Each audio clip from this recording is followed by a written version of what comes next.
morning. Good morning. Good morning. Good morning. I usually do four, Good and I morning. only did three, so I had to throw that extra one in there. No, okay. Superstitions. First Guy Omaha Radio. First Guy Omaha Check, in check, the check, check, morning. check, check, check. In the morning.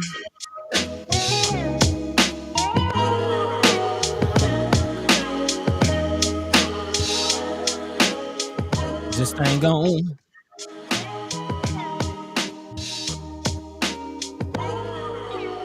Check 1 2 1 2 1 2. Hello. Hello, governor. All right, all right, all right. Good morning. Good morning. Good morning. Good morning. Another fresh edition of First Guy Omaha Radio. First Guy Omaha in the morning. In the morning. My name is Paul B. I got Buddi3 Da Gawd in the house. What's happening? What's happening? Hey. Yeah, man. Good morning to all y'all. Thanks for joining us on this Monday, April 8th, 8th. 2024. Already well into April. Yeah, man. Today is the day. Yeah. So, what's going on today? What you mean? What's going on? Once in a lifetime occurrence, the stars will align. There it is. There it is. Alignment of the stars, eclipse going down. Yeah, man. Any Wonder plans? if we'll be able to see it. Yeah, Nebraska's supposed to be within the range. I don't think Yeah. it'd be a total eclipse, but about from what I've seen from the charts that I've seen, about 85% of the sun is going to be covered. Okay. Wonder if it's going to be cloudy. Won't be able to even see it. Well, according to news reports, it should be a nice day. Should be a nice day if you're into that kind of thing. Yeah. Anybody out, going out? enjoy it. Anybody going out checking it out? The eclipse today. Yeah.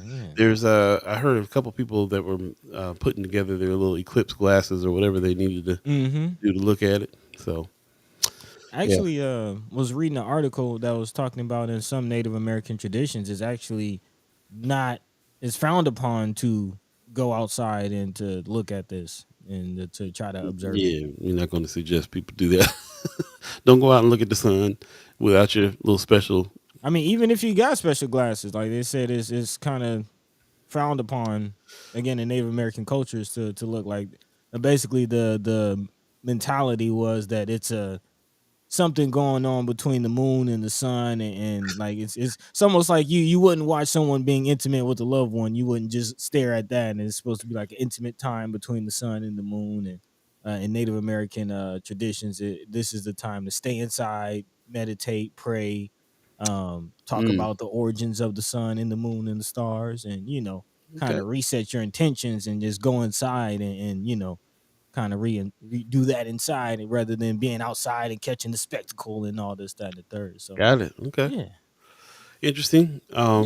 There's also especially in South America, traditions from way back where spiritual leaders would use the occasion to make everybody bow down and scare the people and do sacrifices and all kinds of stuff. So there's all kinds of history tied to this, and of course, I have heard about some people that are feeling like the end of the world is happening because of this eclipse. Man, On from all kinds of different backgrounds. So I've been hearing a little bit of that. interesting stuff.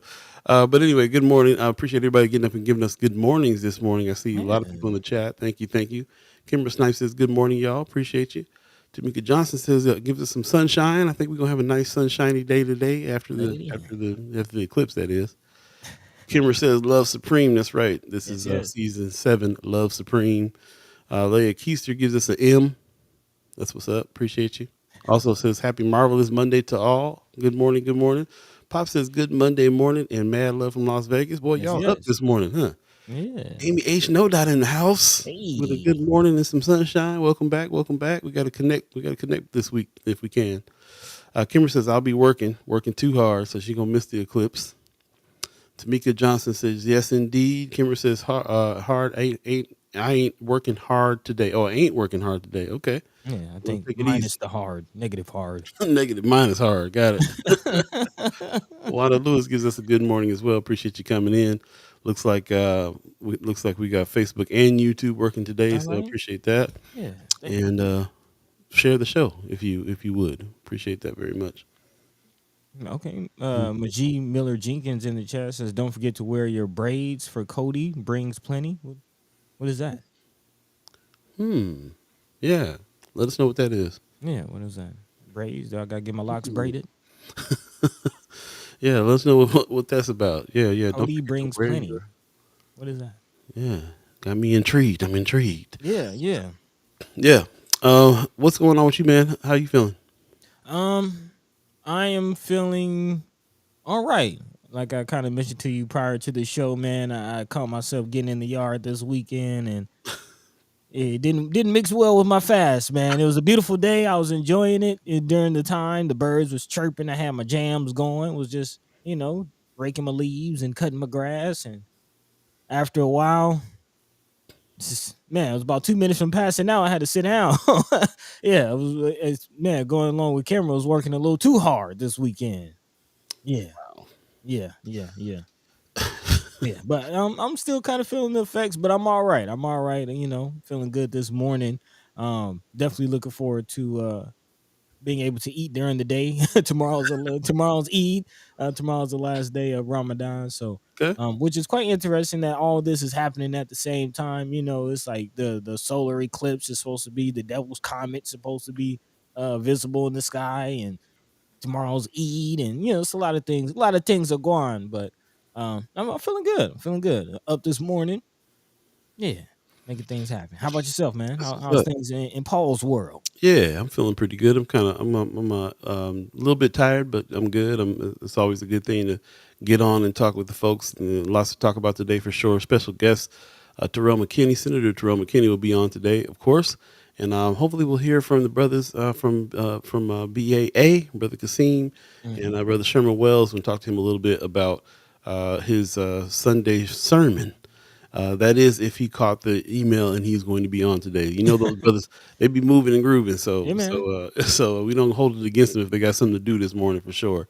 As a matter of fact, Senator Wayne is going to be too busy this morning to come through today, but Okay. we'll hear from him soon in the last days of the legislature. So yeah, that's about it, man. Just like anticipating the day, feeling pretty all right. I kind of try to focus in on what's going on right now. I'm a little tired, but I always get energized after we have these get these conversations going, Yeah, and man. apart from that, kind of putting the rest out of my mind right now while we get this show on the road. So Yeah, we here. We're present, doing the thing. yep, Seems like the chat chimers are present as well. People rolling in. See the mayor coming yep, through. that's Yeah. right. So Go ahead and get this party started, y'all. Fresh edition of yeah, First Guy Omaha in the morning happening right now. First Guy Omaha in the morning. in the morning. We'll Paul say, B, come on, Buddi3 Da Gawd. get off my Monday, jingle, man. Monday, April 8th, 2024. Let's get it going.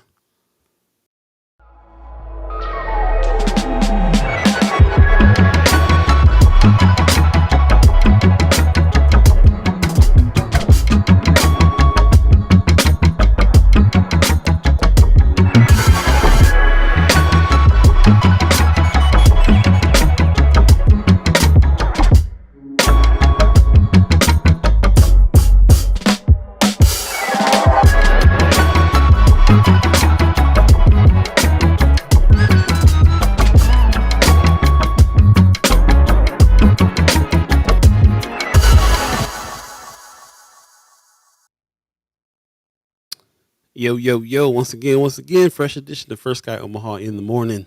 In the morning. Yep. Monday, April 8th, 2024. Thanks for everybody coming in. Chat chimers, ghost listeners, radio listeners. Let us know on the radio channel how the mix was this morning, 6:30 Club. You can go to firstguyomaha.com, hit the listen button, or ask your Amazon Alexa to play First Guy Omaha Radio. Appreciate you joining us and indulging with all the good mornings this morning and coming in for that Yeah. good conversation. So share the show if you would. Appreciate that. Get as many people in as possible. And, in order to have a more full discussion, definitely lots of stuff going on today is this week, as a matter of fact. Yeah, man, it's already, I don't know, man, there's so much stuff happening right now. It almost feels like a Friday a little bit with Really? all the events and stuff coming up. Yeah, as soon as the weather starts getting good, they've been Outside. planning for this. Outside. And be outside. That's Yeah, right. man. Yeah. So yeah, shout out to everybody that was outside this weekend. Let us know what you got into, what'd you do, Yeah. where'd you go. Where Yeah. did you go? Kimber said Tony Vargas had the chair of the DCCC here yesterday for a fundraiser. I think I was asking too many questions instead of just trying to get a picture. Okay, Okay. What is the interesting. DCCC? Let me know. Is that- DCCC. yeah, yeah. What is that? Let us know. Uh, Let us know. Maggie Miller Jenkins is letting us know about the her earlier comment. She says Cody's an indigenous actor that was murdered Easter weekend and left in the same park as his sister after her murder. Hmm. Did not hear about this story. Yeah, sorry to hear that. They cut his hair during a public altercation before they later found his body in the woods of Lawrence, Kansas. Wow. Yeah, did not hear about that. Man, I That's got heavy. people in Lawrence. I wondered, man. That's heavy. He was on the Yellowstone spinoff. Man, wow. I appreciate you letting us know about that story. I'm definitely gonna be looking into it. She says, "Don't forget to wear your braids, for Cody brings plenty." Okay. Man.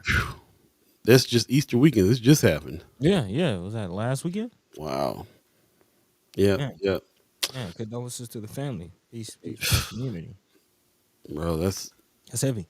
I don't know how familiar you guys are with Lawrence, Kansas, but like I don't know what the connection there is, but that's one of the most kind of liberal spots in Kansas. Hmm. I got some people out there, they're always like they're kind of like a blue dot, you know what I mean? Hmm. Hmm. But I have been hearing about stuff chiming up, like there's been some white supremacist groups marching through the town Really? a few years back and stuff chiming up over there a little bit. So this is Hmm. I'm sad to hear that name right there. Yeah, man. Yeah, about the most I know about Lawrence, Kansas is it's the location of Kansas State. Yeah, it's a It's about college all I town. know. Yeah, it's about all Hmm. I know. Kansas State is there. That's about it. Yeah, so college town, pretty liberal. You know, I know I got people there. I got white friends there that would say there's not any of that kind of stuff here. That's why we're here. No, there's Hmm. racist stuff going on everywhere. That's incredible. Yeah, we'll have to look into that story. Appreciate you letting us know. Kimmer in the chat also says I went to the event for Kathy and Greg Gonzalez yesterday. Thanks for letting us know about that. She says Yeah. onwards my on my live if you want to see what was said. OPD in the mayor's office. Ooh, can't wait to hear about Ooh. that. Yes, yes. Actually, we kind of got an article about that. Omaha World Herald's reporting that the mayor is anteing up that whole situation. Yeah, Yeah. yeah. We'll dive into that for real. Yeah. But yeah, if Um, you have some she says onwards equals go watch. Again, maybe hitting it with the fat finger this morning. and not just the fat finger, but the but the spell check, the AI. Yeah. Arrow said hard times are spreading just like the flu. Watch out, homeboy. Don't let it get you down. Oh, Hmm. coming with the lyrics. That's what's up. Man, the mayor. Yep. Maggie Miller Jenkins says also we are up to 4 national boat versus bridge moments in the past 2 weeks. Really? I did see a couple more. I What? did see a couple more events. Not necessarily to the level of the Baltimore Bridge situation, as far as the whole thing collapsing. Rest in peace to those people who lost their lives in that Mhm. situation. But yeah, I did see a couple barges run into some bridges, and yeah. Not sure what's going on with that, but thanks for that update there, Maji. Yeah, Mhm. What's going on there? That's interesting. man, what's going on?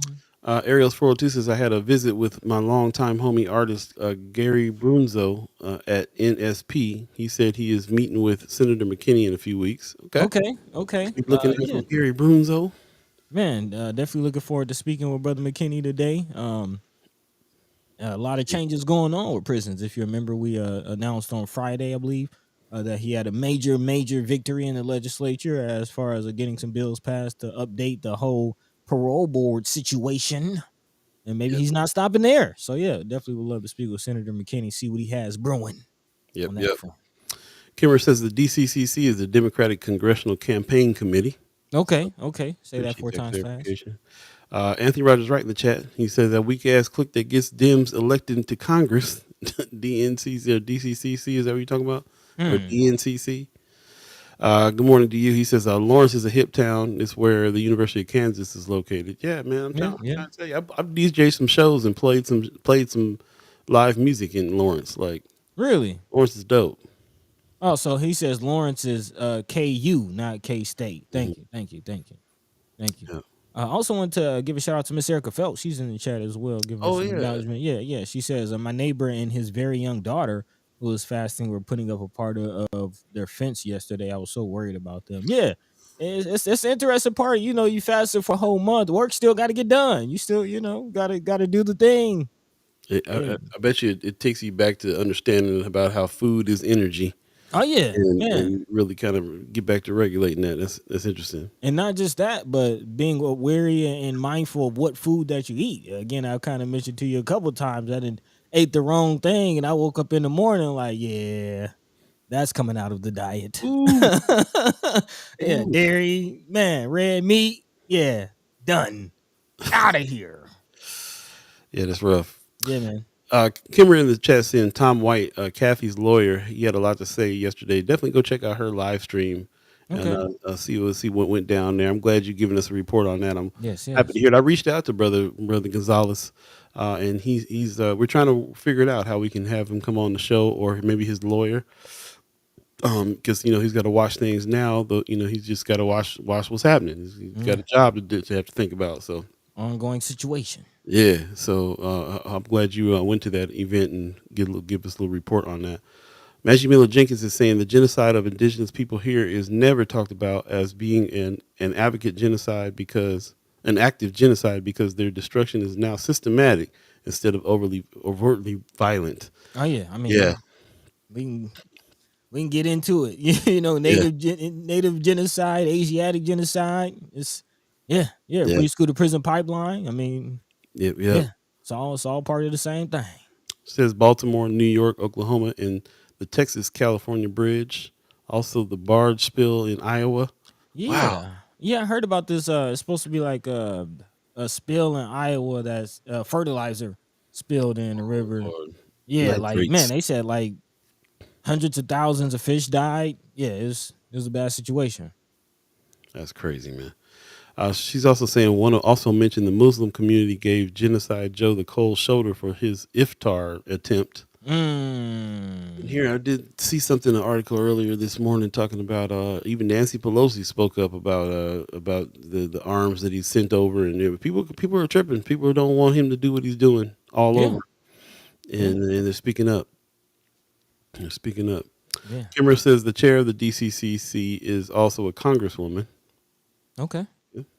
Interesting. And also, one more. Magic Miller Jenkins says Iowa farmers showed up in mass to oppose the Iowa bill to change pesticide regulations. Ain't that some mess?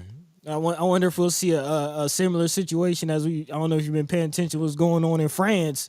Those What's French that? farmers ain't having it. You ain't Oh, been seeing that? They was driving through the town spraying poop on them.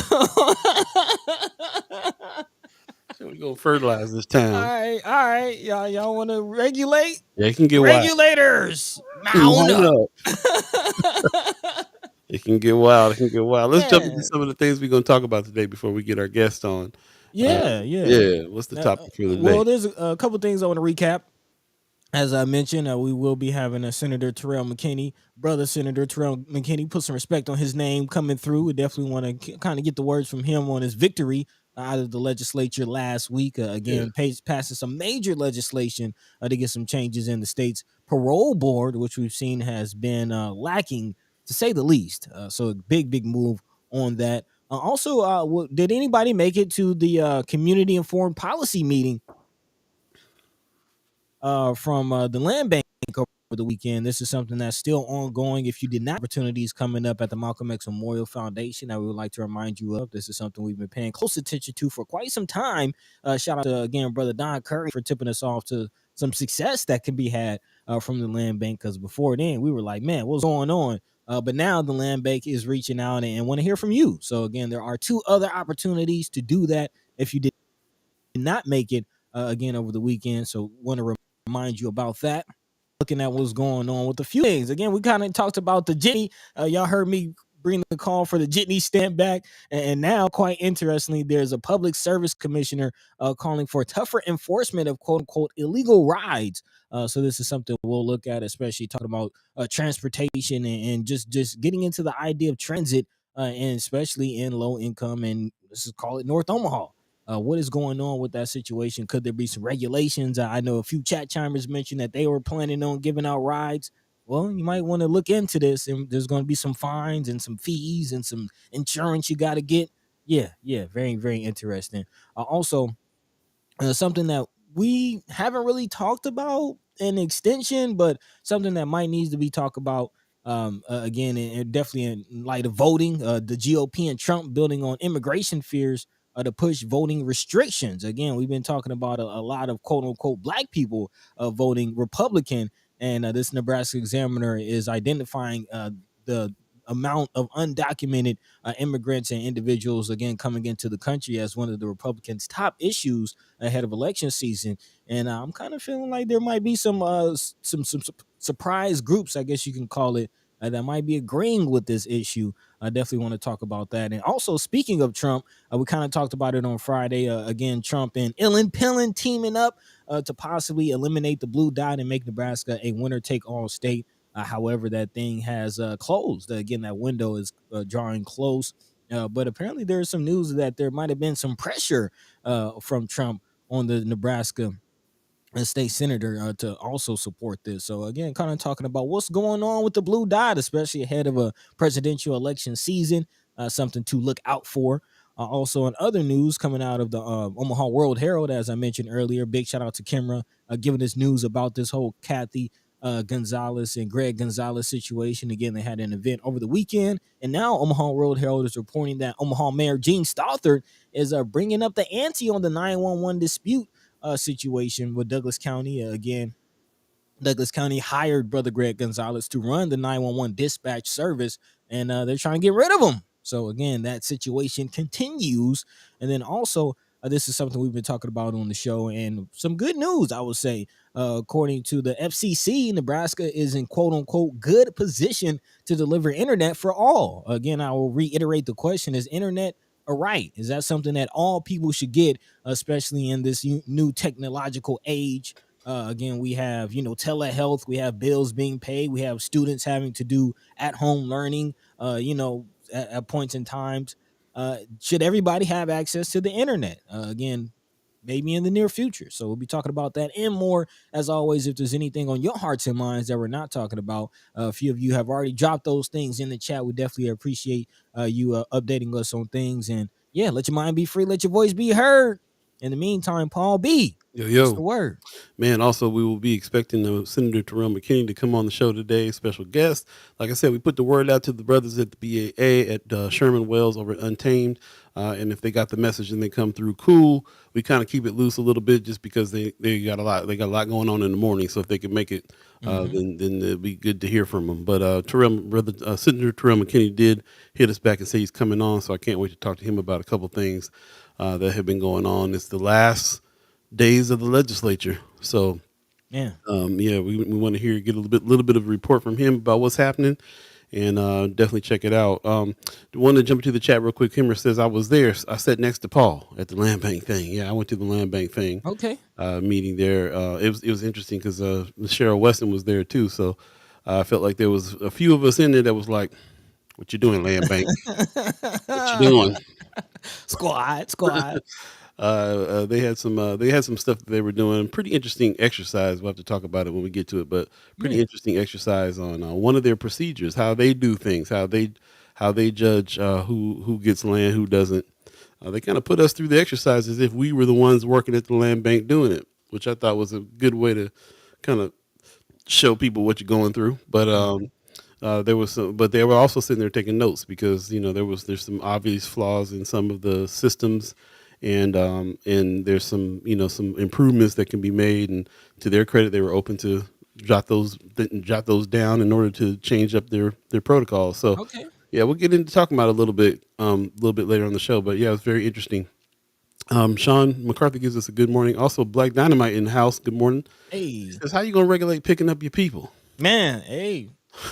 Hey, some regulations you might need to look into. You might need to be aware of. You can't just Yeah. pick your folks up. You might get hit with some, some Give me some fine. fines. Well, there was an incident that happened. Is the reason why they're calling for this. Yep. Yep. Because it's not regulated. So Right. there was a safety issue that went down. Maggie Miller Jenkins in the chat says this absolutely should be a right because it is a service that keeps people equitably connected. Talking about the internet being a right. I didn't know if the internet saying it should be a right is the right question. Should it Really? be treated as a public utility? Because if we gonna start talking about rights, shouldn't it be a right that we have water, and shouldn't it be a right that shouldn't it be rights that we have electricity? I think Yeah. there's a that you get into having to pay for the service, but should everybody have access to that service? Yeah, but we don't live in a country where everybody has access to things that we might think are rights, like water, Housing. housing. If they could, they'd be trying to charge you for air, bro.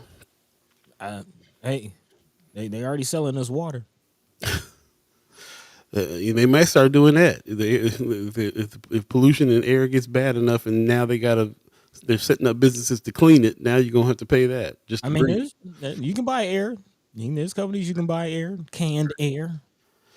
So yeah, but should it be a public treated like a public utility? Is my question. Yeah, I like the way you're framing that. I think that's more accurate. Public utility. Yeah, but I think we all are feeling like it should be something that everybody has access to one way or another, for real.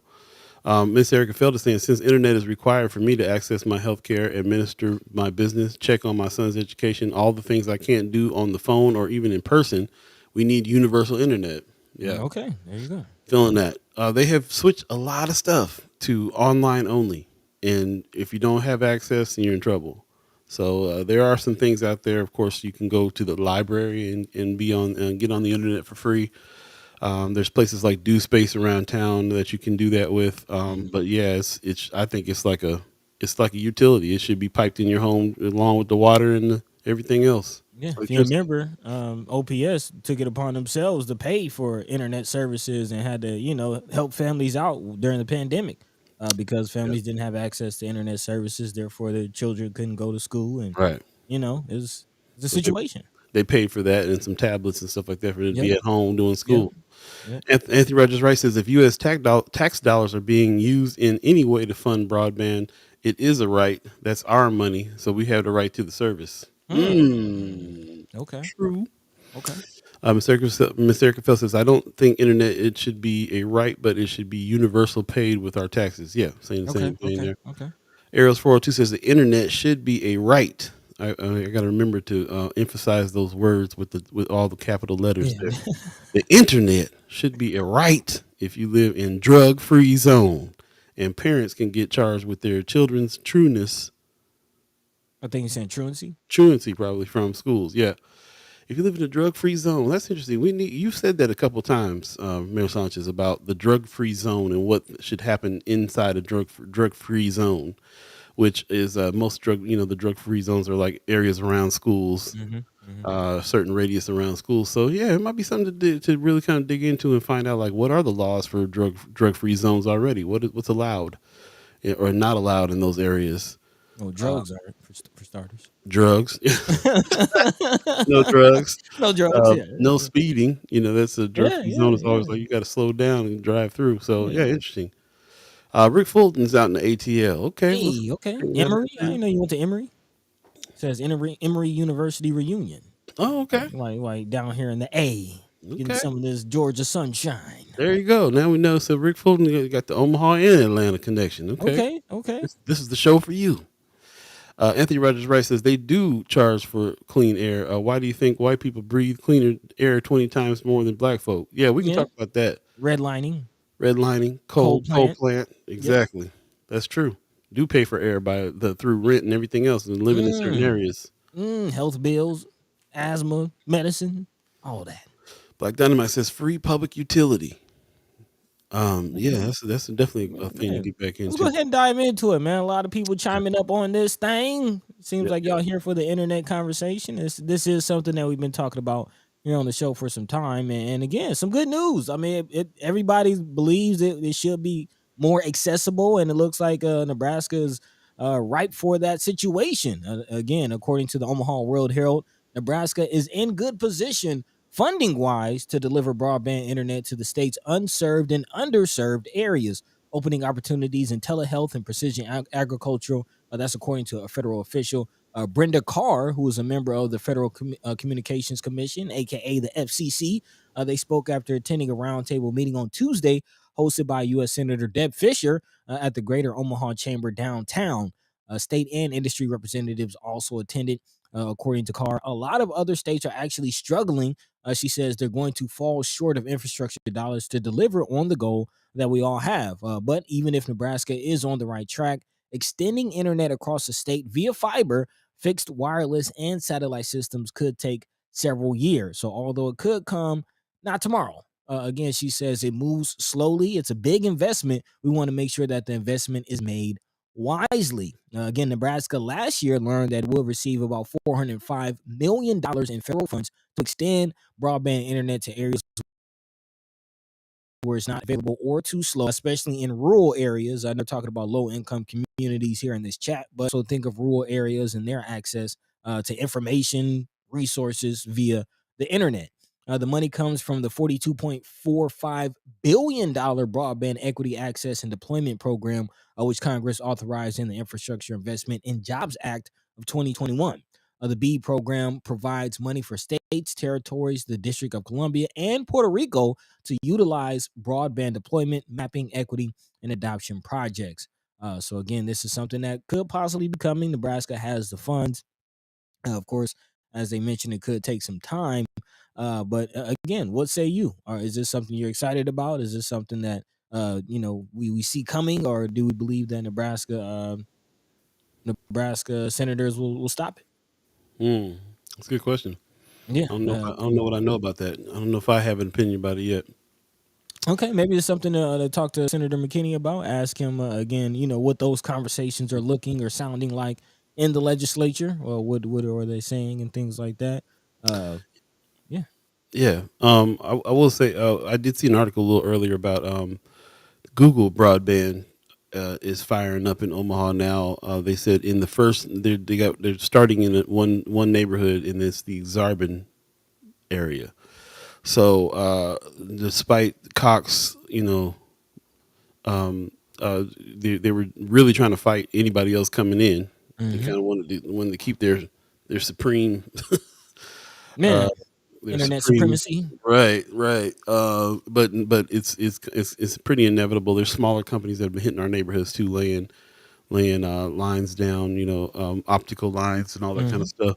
So this is coming. So uh, I think, of course, in a capitalist society, more competition means less prices, lower prices for us, Hmm. Hmm. and more access. There's more opportunity for areas to get what's going on. I know we talked to William King over at 95.7 The Boss at one point. He had a whole initiative to get some broadband out to indigenous areas. Hmm. Also, Ho Chunk though they stepped in and did some for themselves as well. So there's all these areas are finally getting filled in with infrastructure. Yeah. So what does that mean? Yeah. Yeah, And the Cox monopoly.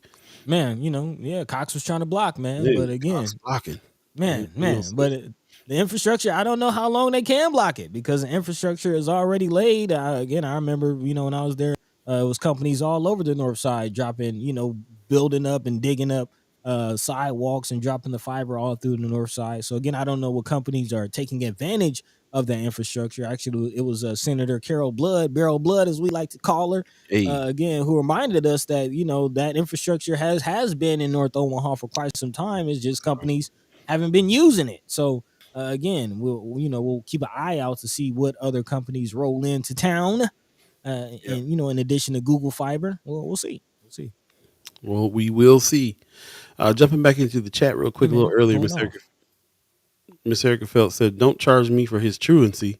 He missed 40 days this year due to my medical, his flu, transportation problems, and his anxiety. I'm tired of these letters. He still gets good grades." Hmm. Yeah, talking about yeah, that's quite the issue. Tell us about. I just thought about it. You had your party this weekend too. Let us know how the party went. Yeah, Yeah, yeah. Happy belated. Also, happy belated anniversary to Mama God. What? When was Yeah, Mama yeah. God? Hmm? This weekend? Last Yeah, weekend? yeah, yeah, yeah. Her Okay. and my stepdad, That's what's up. Okay, Yeah, Mama God. yeah. Yeah, happy anniversary. Happy Yep, anniversary. yep. And Katie White's had a huge bash. We Hey, went that to went this. on. Yep, Okay. for her big 5-0. So that went down at the Luminarium this weekend. Okay. Same age as hip hop. Same age as hip hop. It's my claim to fame. Yeah, there you go. Sean McCarthy, I was trying to catch what you were saying here. I feel like I came in mid thought here, but I can't find your original post. But you said I'm seeing you say same with news.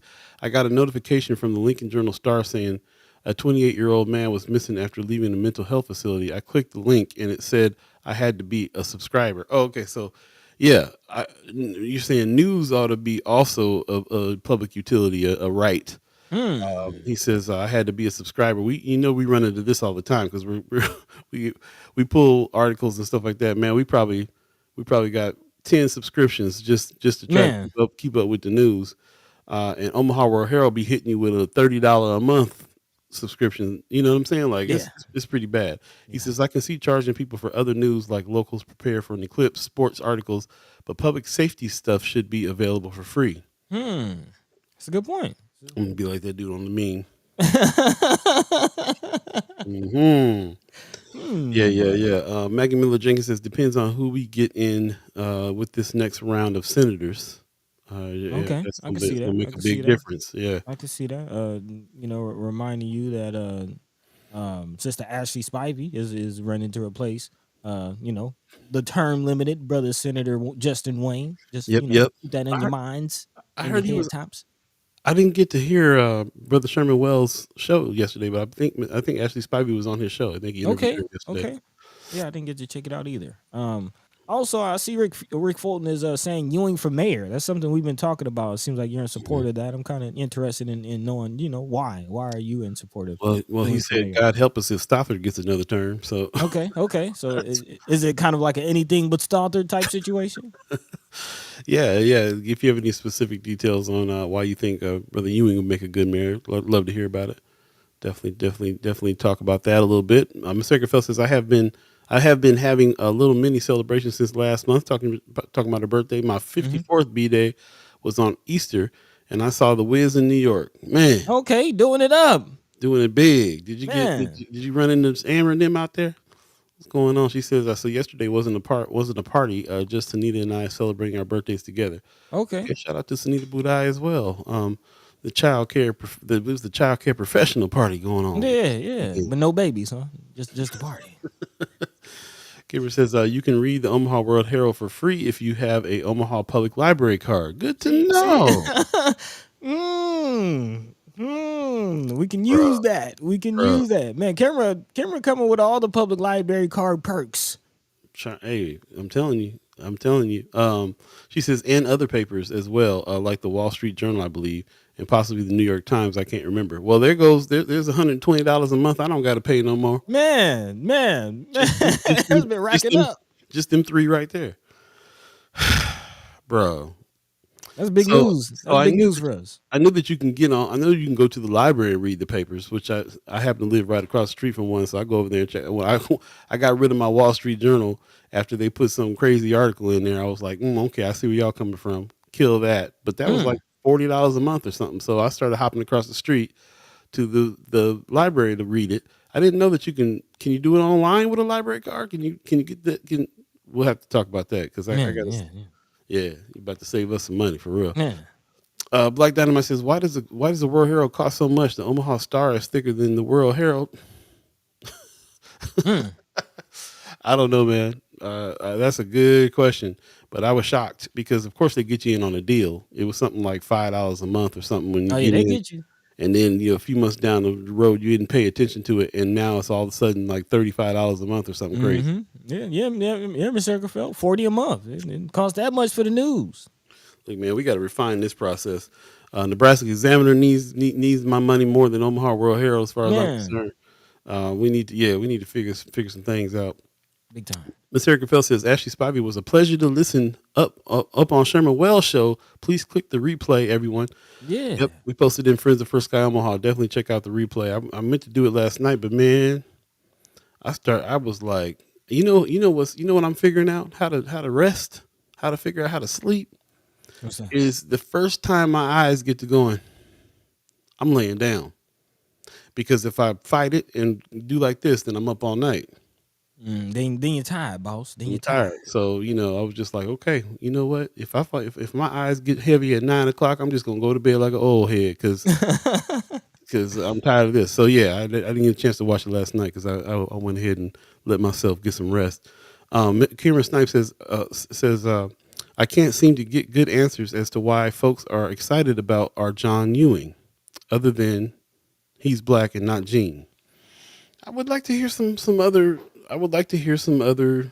I mean, that's what this is. This show is all about. That Hmm. we can get that he's black and this is not Gene from Omaha World Herald. Like this show is so that we can all of us that know know him or had anything to do with him or worked with him or whatever can share our experiences and also to have him on to talk about what's going on with him. If we have questions about his what he's platform he's what his platform is, we can have him on and ask him directly and find out.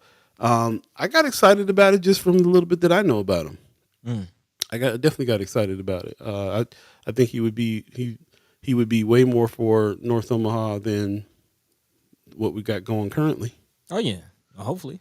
Hopefully. Yep. Festerson is also interesting to me though. That's kind of been piquing my interest as well. Been piquing my interest as well. Yep. I Yep. don't know if he's officially announced yet. But yeah, his name is swirling Swirling around. around. Yep. Yeah. Back in the chat real quick, Miss Erica Phil says the Star is $50 a year. Yeah, let's remind people you can get the Omaha Star for a whole year, $50. So definitely support. Doing some things over there, man. There's a couple last episode or last paper that went out had a couple articles in there about some art stuff that I found pretty interesting.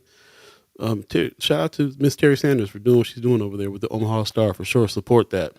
Yeah, yeah, and looking forward to how they grow. She talking about building a museum and some more things. So Yeah, museum's coming. yeah. Looking forward. Kimmer says yes, you can do it online. So Paul. it messed up. Yeah, Cameron, they hooked us up. Anthony Rogers Wright says there's nothing to be excited about. If Ewing wasn't black, we would not be speaking about him. He's an out of touch West Omaha capitalist member of the petite bourgeois. Man, okay, that's heavy. That's It heavy. is heavy. Yeah. That is heavy. I don't know if I would go as far as talking about the bourgeoisie, but I Do we have can kind of. talented 10th out here?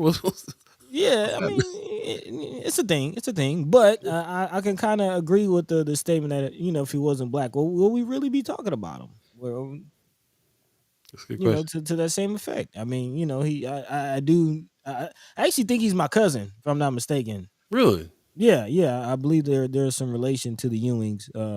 Shout out to his daughter Alex. She's dope. You might see her Yeah. around Oh yeah. selling goods and trinkets and things like that. And Yeah. natural woman. I love. Yeah. His daughters are cool. But yeah, as far as Brother Ewing as a public servant, aside, all nepotism aside, aside from him as a public servant, I don't know. I'll be Mhm. honest. But Yeah. again, we would love to hear from him. Love to give him an opportunity to speak his piece, make his Mhm. case. Yeah, And I'm yeah, definitely gonna yeah, reach out. Definitely gonna yeah. reach out. But yeah, that's what I always think about that too. That's another reason why we kind of have started leaning towards really making sure that we're not speaking bad about black folks because we might be related to them around here. So Omaha for you. See him at the family reunion, like, cuz, why you do me like I that? heard you on the show, bro. Call me one of them talented Tim. It's cold blooded. Cold blooded. Anthony Rogers said, "What he drives to church every Sunday in his Mercedes and parading around mink fur coats. Come on, y'all. He's not grassroots and he's not radical, bro. You can have a I don't know, mink. man. You can have a mink coat and still be down. Come on, man. Yeah. I don't know. You know how we do on church Sundays, man. If you don't dress up any day, you gonna dress up on church Sunday. Yeah. Brooke gives us a good morning. Good morning to you as well. Appreciate you. Also, Kimber Snipes says, I'll let y'all know when I feel excited. Okay. Like I said, the little bit that I know about him, I felt pretty excited that that he was going to step up and challenge. It's the same way I felt when Cameron stepped up and challenged for mayor. You know what I'm saying? Like I was excited about that too. Like Oh man, yeah, oh yeah. I mean, I didn't even really know her all that well. I didn't know you all that well back then when you were running, when you were right around that time. But like I was still excited for the little bit I knew. So I voted for her. You got my vote, Cameron. yeah, yep. She says that maybe I should be the mayoral correspondent. And buddy, a lot of folks ain't got the nerve to confront people. Yeah, we talked Yeah, about that already. Like if we have our brother Ewing on, I'd love to have you on as guest host. yeah. And yeah, because you got a lot of that knowledge from running that we don't have, and I'd love to hear that conversation. So yeah, we'll definitely work that out. Ask the right questions. 7:45 right now. If you believe in the concept of time, and you're still with us here on First Sky Omaha in the morning. In the morning. And I appreciate everybody in it feels like a real discussion here this morning, this first Yeah. 45 minutes in a big way. So appreciate That's you. going on. Yeah, we got a special guest coming on in pretty soon here. Brother Senator Terrell McKinney will be on. Just got word from Brother Kasim that he's on the road, so he will not make it today. Okay. And like I said earlier, I got a word from Brother Justin Wayne that he will not be able to make it today as well. So it's Brother Senator Terrell McKinney and quite possibly Sherman Wells, because he kind of pops up on me. He pops in sometimes and I'm not don't know if he's coming. And you know what I'm saying? Okay. Like be busy, but I'd love if he did come through, and I'd love to talk to him a little bit about what went on this show last night. So that's dope. Yeah. I wonder if he was up, too late to wake up this morning. We'll see. Yeah, we got expended a lot of energy last night on the show. That's what's sleeping up. in. We'll see. But at any rate, you want to take a break? You want to smell the coffee beans? Do you Smell the wanna drunk do ship that? coffee? Yeah, what you got? Yeah. What- Well, let's- Tease them about what's coming up next. What's happening? What's going on? Yeah. Again, there's still a lot of things to talk about. Still kind of recapping what's going on in the legislature. Again, the blue dot possibly, maybe, could have been under attack. So we'll definitely talk about that. Again, some big changes with the parole board. Shout out to Senator Terrell McKinney. Looking forward to him coming on. Also, some things happening with, again, transportation. Maybe we can dive into that when we come back. Again, I was talking about the transit situation. Again, several people in the community running for the Metro Transit Authority. But statewide, there's some possible regulations coming for quote unquote illegal ride services. Let's dive into that. Get that out the way. Stay tuned. Yeah. First Guy Omaha in the morning. In the morning. We'll be right back. Like that. Yeah.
About to get back on our TikToks this week, so definitely check us out over there on TikTok.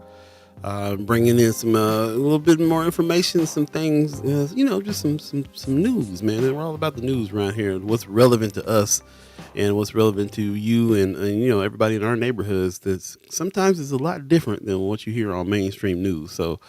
Shout out to everybody that's already signed up, that's already on TikTok and following us there. Follow us there. Follow us on YouTube.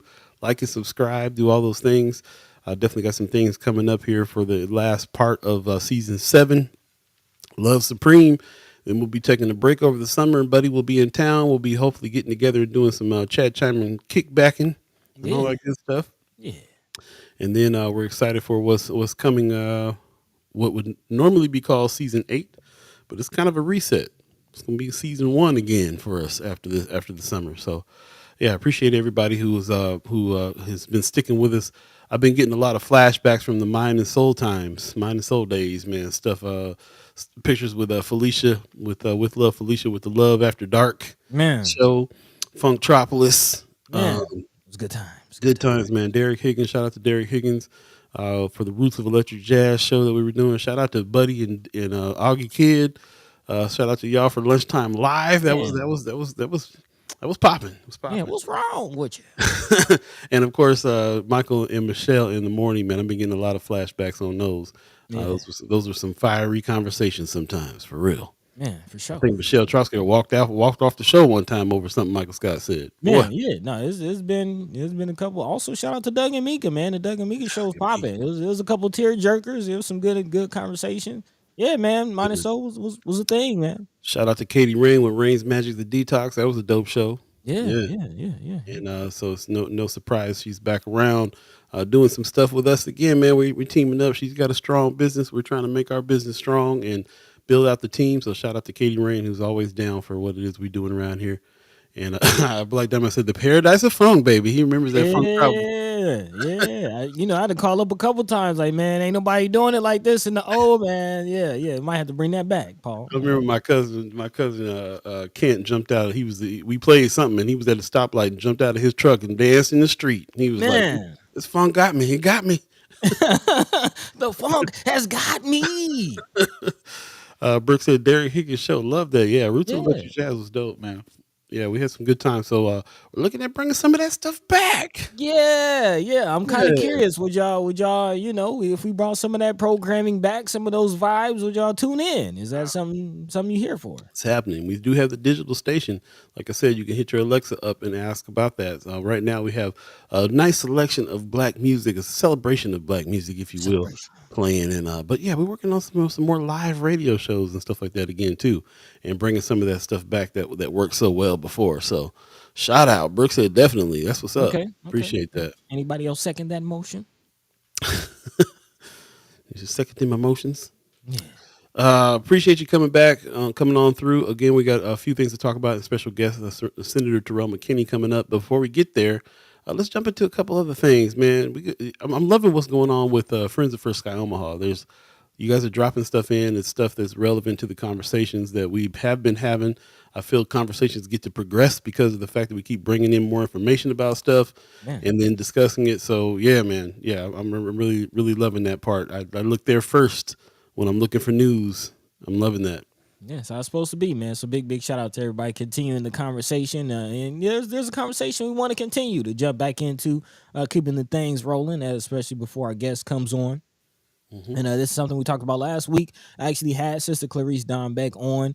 Again, she is running for the Metro Area Transit Authority. Also, Brother Bill King running for that as well. So, that's a race we've been paying attention to. But this is something happening statewide as far as maybe some regulations coming for quote unquote illegal ride services.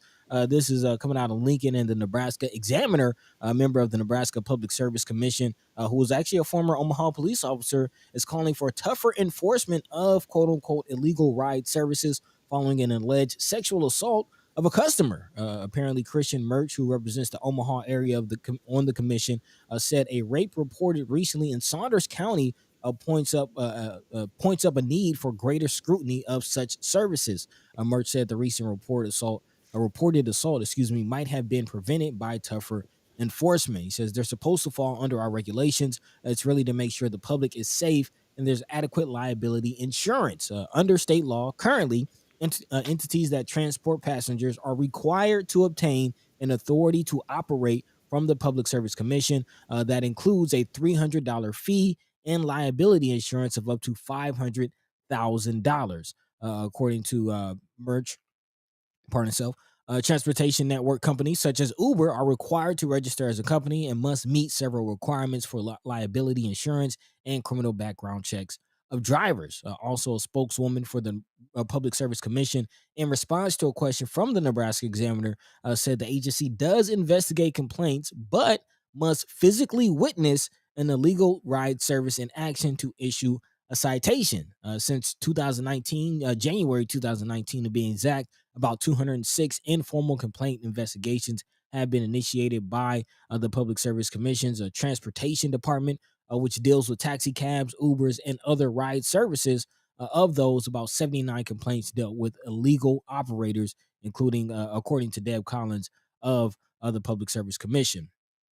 Again, entities in non-compliance are typically sent a warning, either written or verbal, and those suspected of operating without proper authority, excuse me, are sent to cease and desist letters.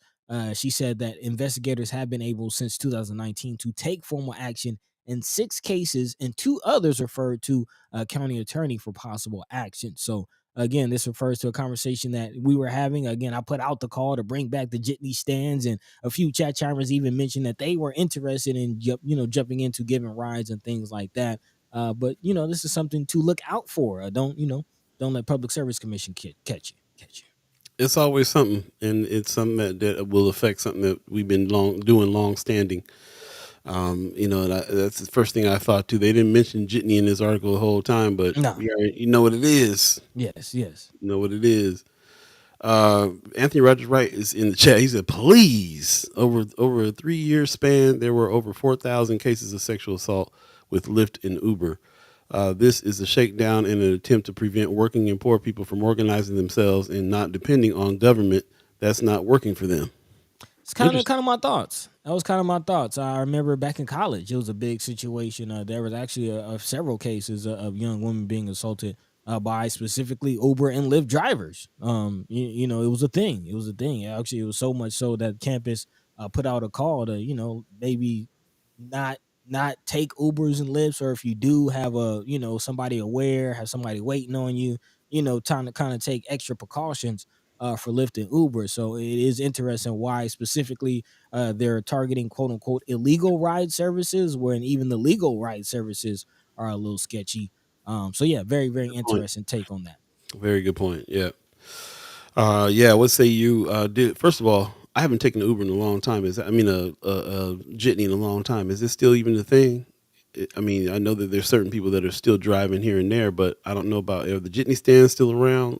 You guys got any information on that? Not to my knowledge. I know there's a jitney stand on 30th that I believe is closed. And then there's a jitney stand on Lake, like Mm-hmm. 45th and Lake. Mm-hmm. That I believe. I think they still serve like convenient like snacks and smoking products and things like that. But I don't think they give ride services. Mm. So yeah. And again, this is a person who represents the Omaha area. So who are they talking about? Yeah. My experience too with Jitney too is that I called for Jitney from the airport a couple times. Uh, Pretty much get that person's number. I mean, I remember going through a period of time where I was calling this one cat that I knew. I got a ride from once, and then Mhm. kind of just kept calling that dude. So yeah, I don't know. It's interesting. Brooke said in my teenage years that was my ride service. Yeah, Jitney.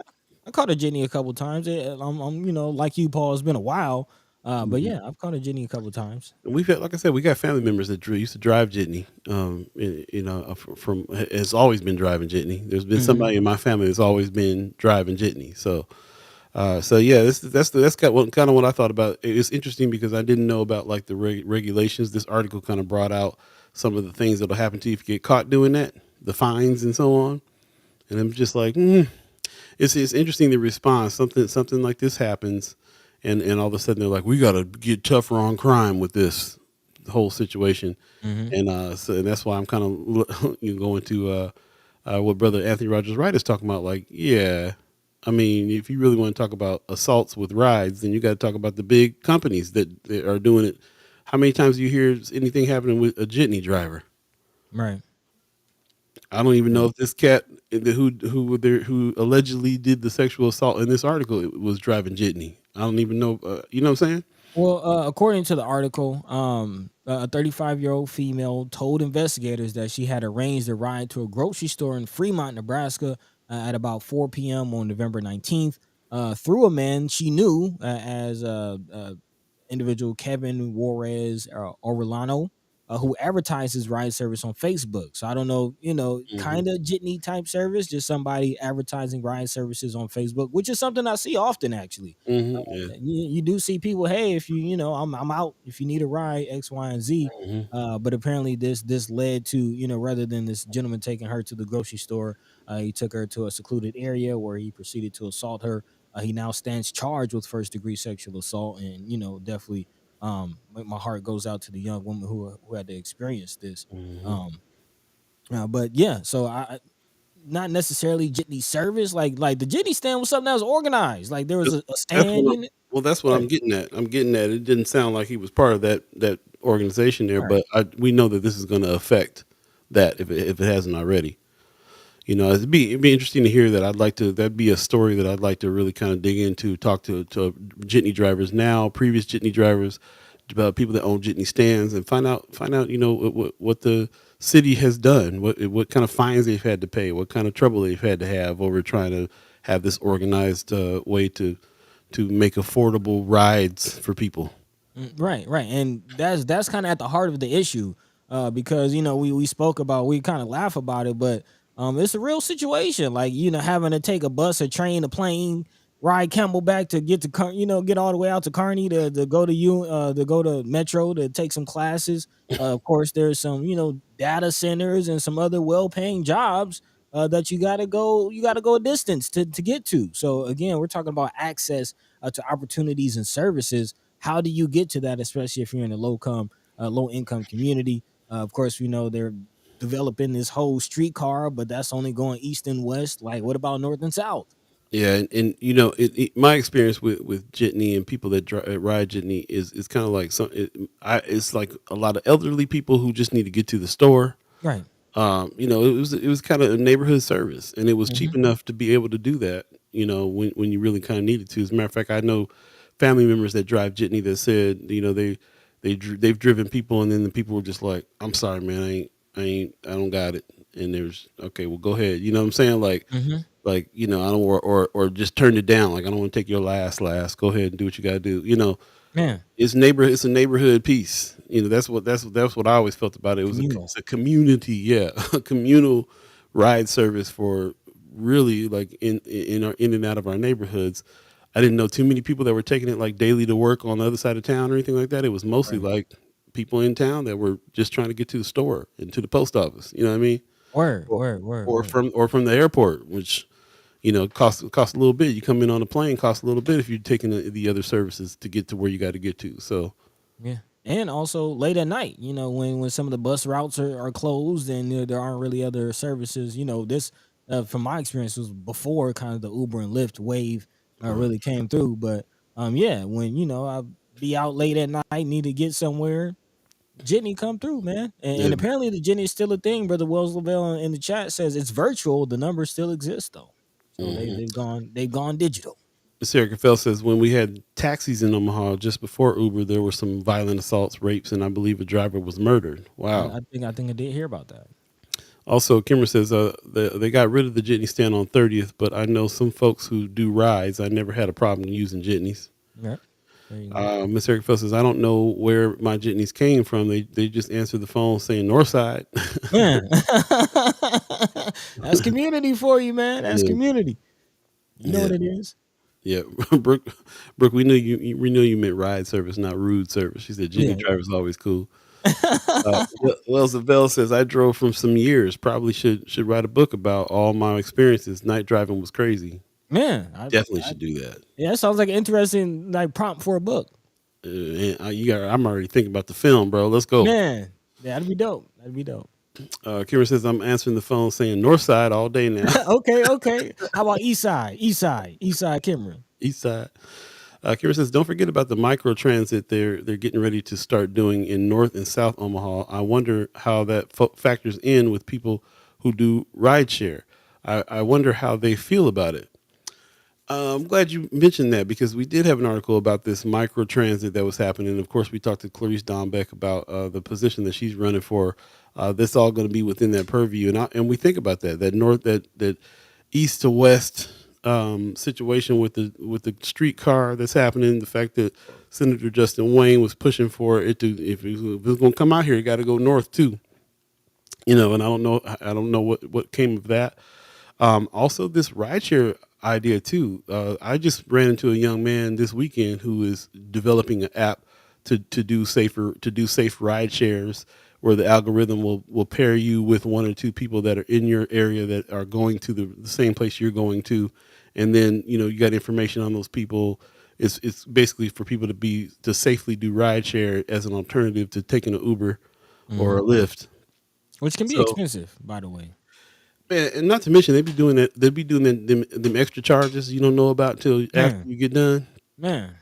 Yeah.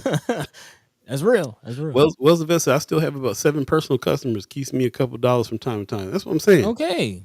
That's neighborhood ride share right there. That's what that is, and it makes and that's what my experience is that they have like some regular customers, some people you got your person you call, you know Hmm. what I mean. Hmm.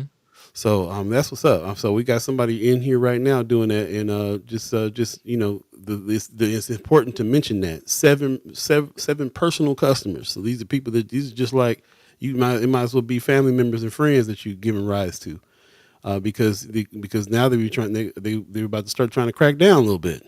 Yeah.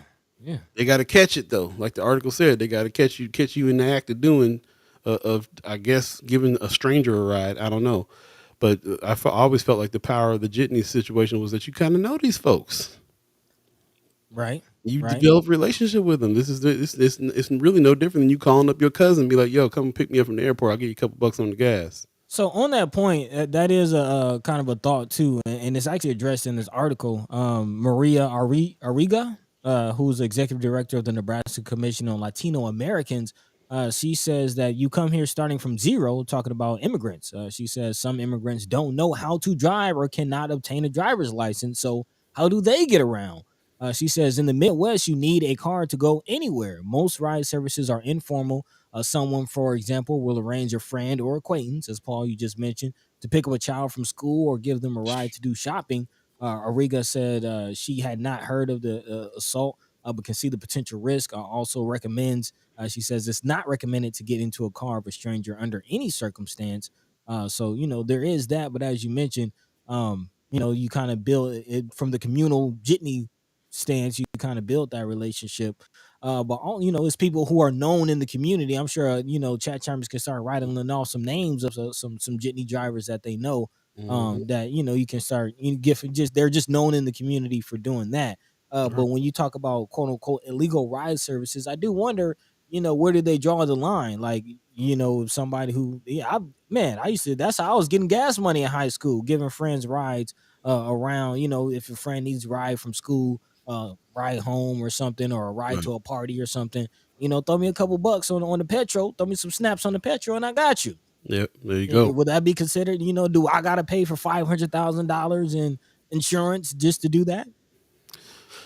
Good questions. We'll continue this conversation later. We definitely have our special guest waiting in the wings. Before we get to him, though, Miss Erica Feld is cracking me up because you're so fancy. She says, or to bring my Black and Miles Cavassier and Red Lobster to me when I used to do nails out of the hotel in the late '90s.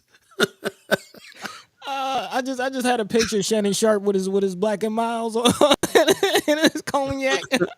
Brooke is saying, Brother Wells of Wells needs to call the book Jitney Cab Confessions. Okay. Hey, I'm here That's what's for up. it. I'm here That's for it what's up. whenever you're ready, brother. Ladies and gentlemen, special guest, Brother Senator Terrell McKinney in the house. Good morning, bro. Hey, Good morning. How How y'all you doing? doing this? Good. How you doing this all is morning? well. All is well. Doing good, man. Bro, you ever drive Beautiful. jitney before? You ever ride jitney? Yeah, definitely. For sure. Definitely. Okay. Okay. Gotta Oh, be see, come on, man. It's a everybody, thing, if you grew up in North and South Omaha, you rode jitney. Right. man. Get So everywhere. And just quickly. your experience riding jitney, was it most of the time somebody you knew? Oh, everybody had their jitney driver they knew on That's right. speed dial. Hey, On speed doctor's dial. appointments, school, wherever you need to go. There you go. Man, There you yeah, go. As it's, soon it's as a my car thing, break man. down, I'm gonna call Brother Wells Lavelle up myself.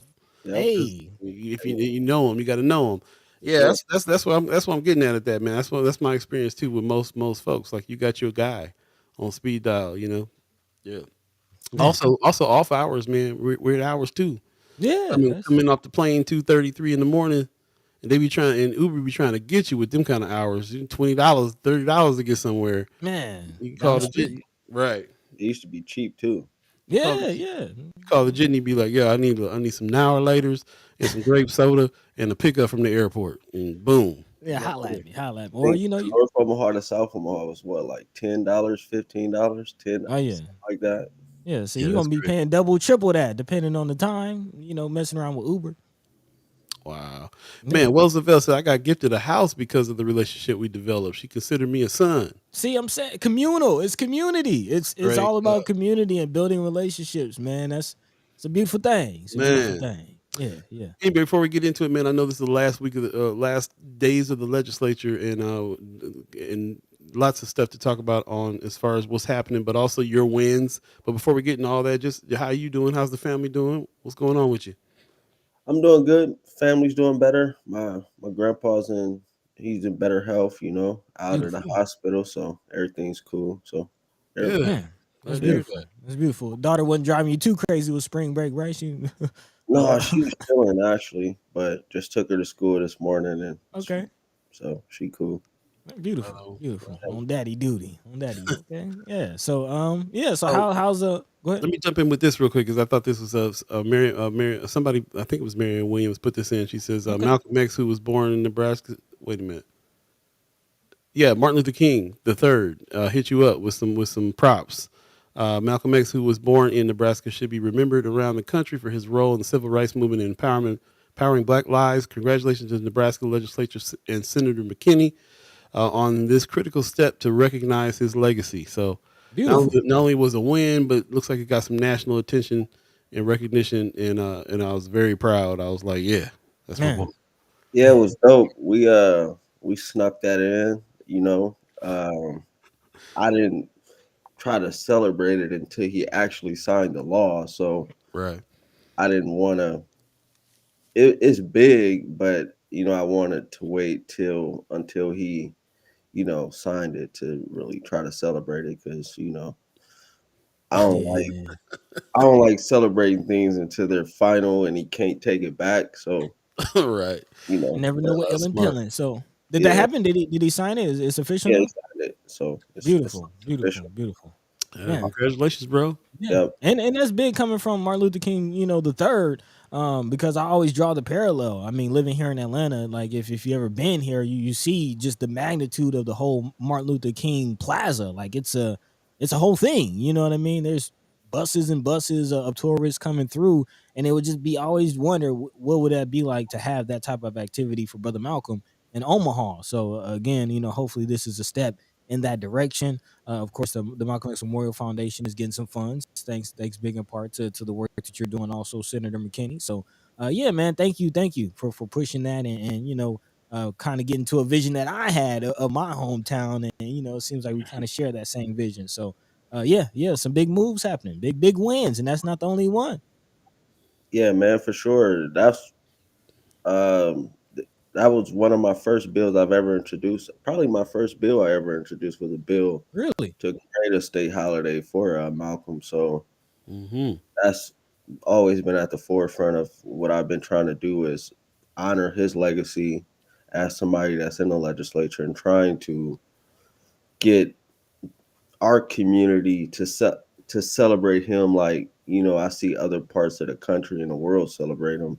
And Man, for me, it's never been any disrespect to Martin. It just frustrates me that you see on like Martin Luther King Day or the holiday, you see all these luncheons and celebrations across the city, but now we got Malcolm X Day.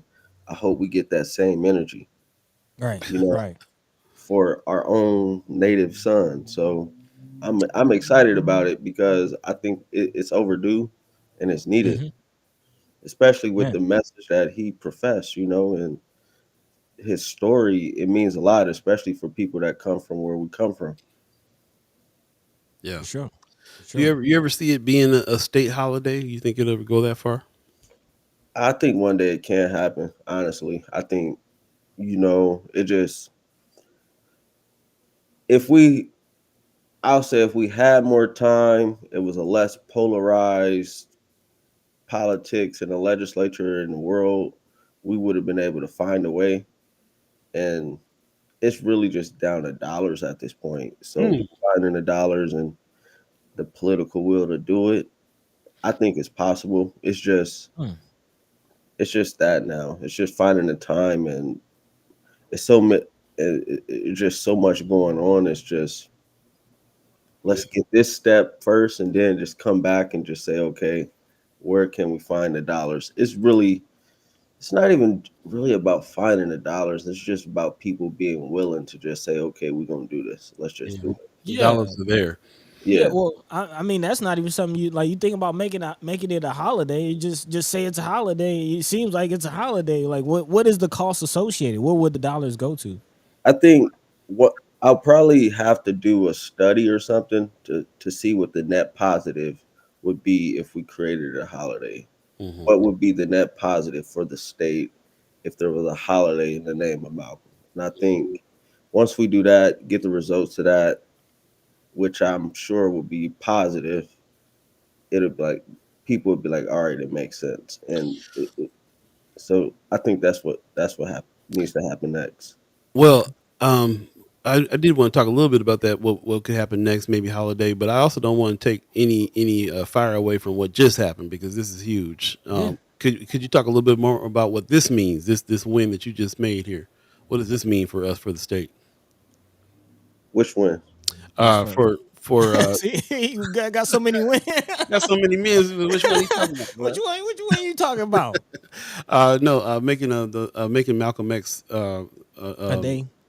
Yeah. What? Uh, I mean, I think it's big. I don't think people feel like number one. I don't think anybody feels as though Nebraska has ever truly honored Malcolm. I mean, Right. United States. And I think over the last couple years, that shift has changed a little bit. It Hmm. started, I started with introducing a bill to introduce the holiday, and then we get the Hall of Fame induction. Hmm. Then we get the influx of dollars to the foundation, and Hmm. now we got this, and it's just Got the ball all rolling. all working hand in hand. So I think it's big because it shows that even in probably a red state, as they would say, and somebody as I know I'm not even gonna say that word. Somebody like Malcolm still could be honored in a state like Nebraska. Hmm. And I think that's important, especially in the times we're in. Especially he could be honored from a bill that was introduced by a black man in a state like Nebraska. Shows that anything is possible. You just got to be bold enough to do it and just keep fighting. And it's funny. People feel like we don't be down there fighting, but we really do. Oh man, So man, it is what it is. I they wish feel like somebody that. They're would not say paying y'all don't be attention. down there fighting. That's crazy. Right. They're not paying attention if they do say that. Speaking of that, I don't know if you had any more questions on that, but I do want to get into a couple of other victories that he's had. I Some did, but fights. we can go ahead. Yeah, because you've been fighting on the whole prison reform situation, as you've been mentioning. It's not a sexy bill, not a sexy topic. Hasn't been a lot of people, lining up at the Capitol to testify on the situation. But it seems like, again, regardless of that, you continue to fight and have received some victories, especially on the parole board situation. Can you kind of speak to that? How are you feeling about that victory? And what are your thoughts on what's happening and the possible changes with the parole board?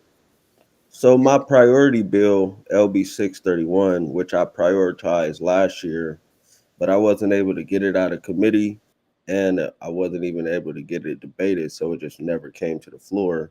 Mm, I reprioritized it this year. I made some amendments. So what it does, it makes the parole board create some rules and regulations. Uh, they can't miss more than 12 full hearing days a year. They have to do parole school, which is important. And what parole school is pretty much helping individuals inside get prepared to navigate parole, either the parole hearing mm, or being on parole, which is important because sometimes people go to parole hearings, but they don't know the right words to say and not say. So sometimes people go to a parole hearing, and if you don't got nobody in there telling you, like, hey, you might get out, but you probably shouldn't say certain words. Mm, You know what I mean? hmm. mm-hmm. So stuff like that. Also, what the bill does, it makes the parole board have to choose a reason why they're going to deny you. not multiple reasons. Because the problem with that is if they choose multiple reasons, how are you going to get the services? Because especially if they say, "Oh, we denied you for 10 reasons," but the institution only could serve you for 3 of them. Hmm. So you're stuck in limbo because they're saying you need all these services, but the institution could only service you for 3. So So you're you, talking about like the completion of programs. Some will have. exactly stuff Mm, like that. Um, the bill also moves the parole administration under the department, which might be a little. And the reason for that is the parole board and the department do not talk to each other. It's a huge problem Hmm. mm, because you like I was dealing with a situation where it's a young man right now. He dealing with it where he was told by the parole board to go through programming, a certain program, but because it's like I guess reclassification inside, he got moved to a different facility. But when he got moved to that other facility does not have that programming. mm, But because the department and parole don't talk to each other, he's not getting that programming. So he's required to have this program completed before he go back in front of the parole board. So if he goes back in front of the parole board without completing this program, he's automatically going to get denied.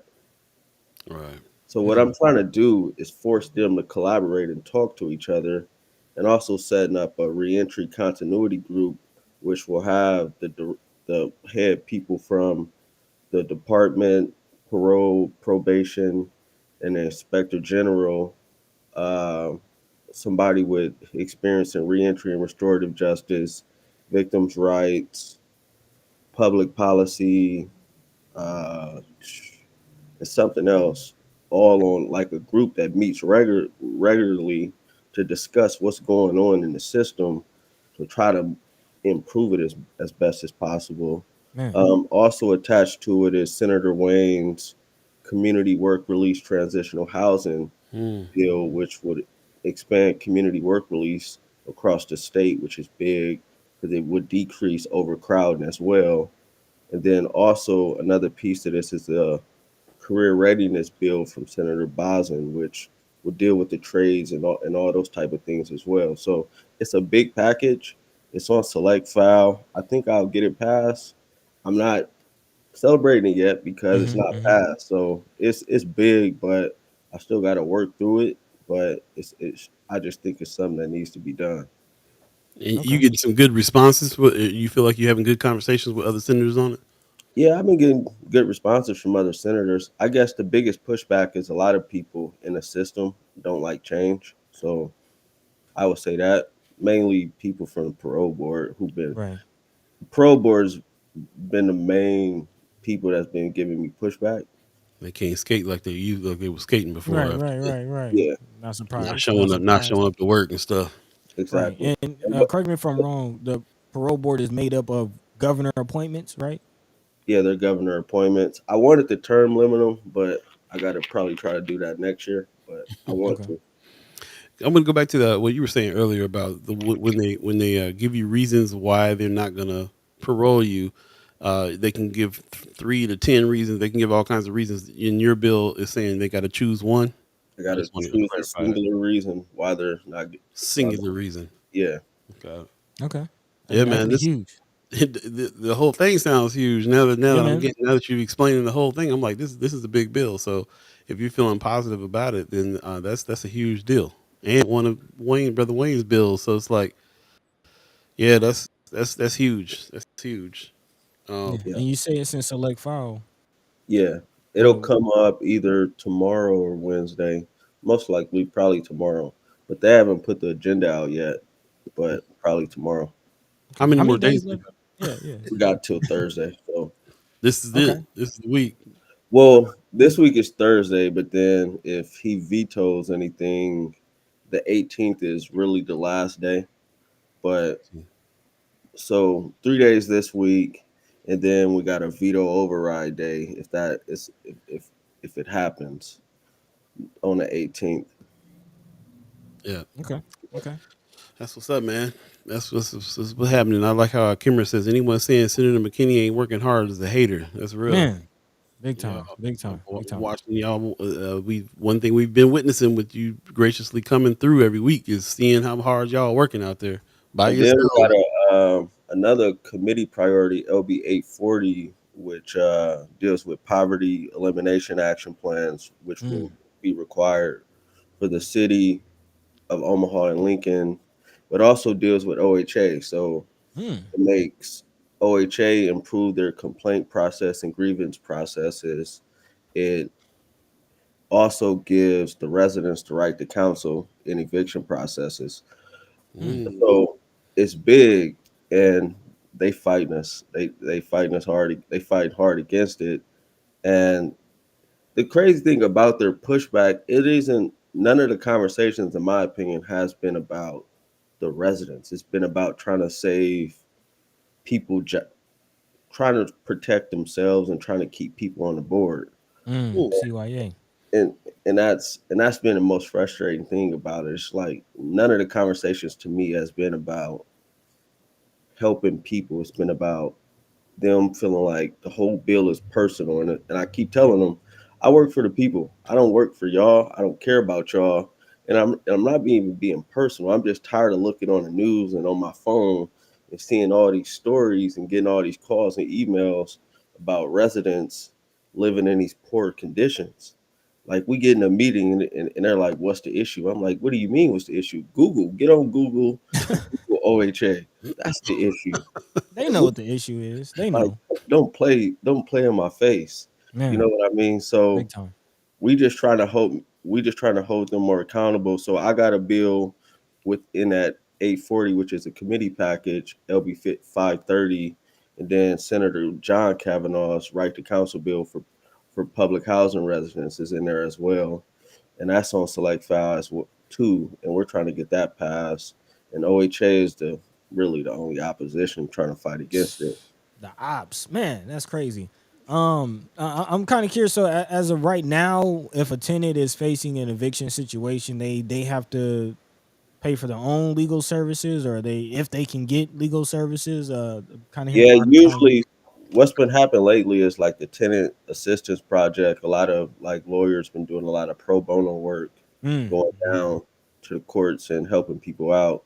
But it's tricky with public housing because it's not as simple as a regular person that's renting a house.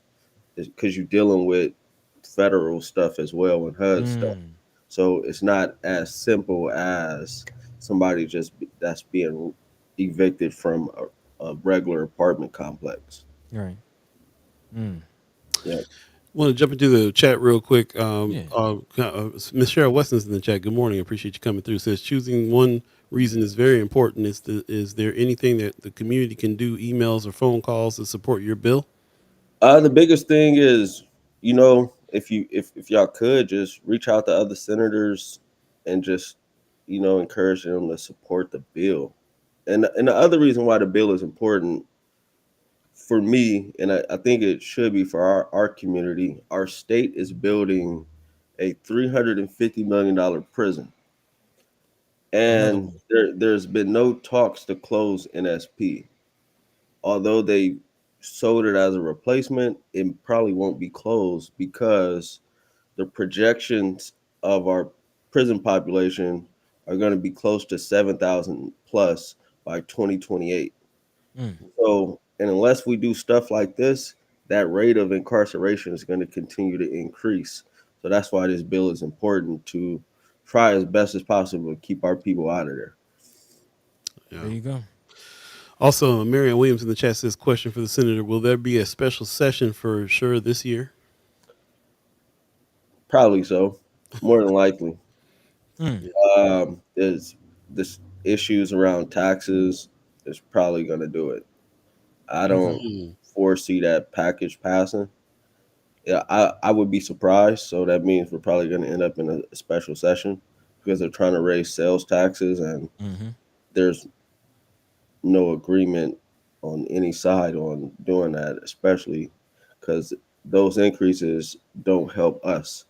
I know there's talks in there about exempting utilities and things like that, which is great. I think we shouldn't pay taxes on utilities, but they're raising our sales taxes as well. So whatever benefit we would have got from the utility exemption is taken away from the sales tax increases. So I don't see it happening. So we'll probably be in a special session. This Yeah. is you're referring to the bill that Pillen is trying to get through with Yeah. lowering property taxes, but taking money from doing stuff like raising. See, no, no, Okay, it's okay, two different bills. got Okay. Okay.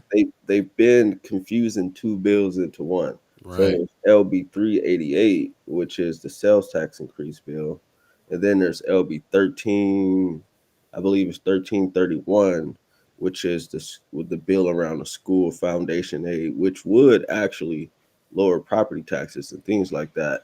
But if you do that, you got to find a way to pay for it Mm, Mm-hmm.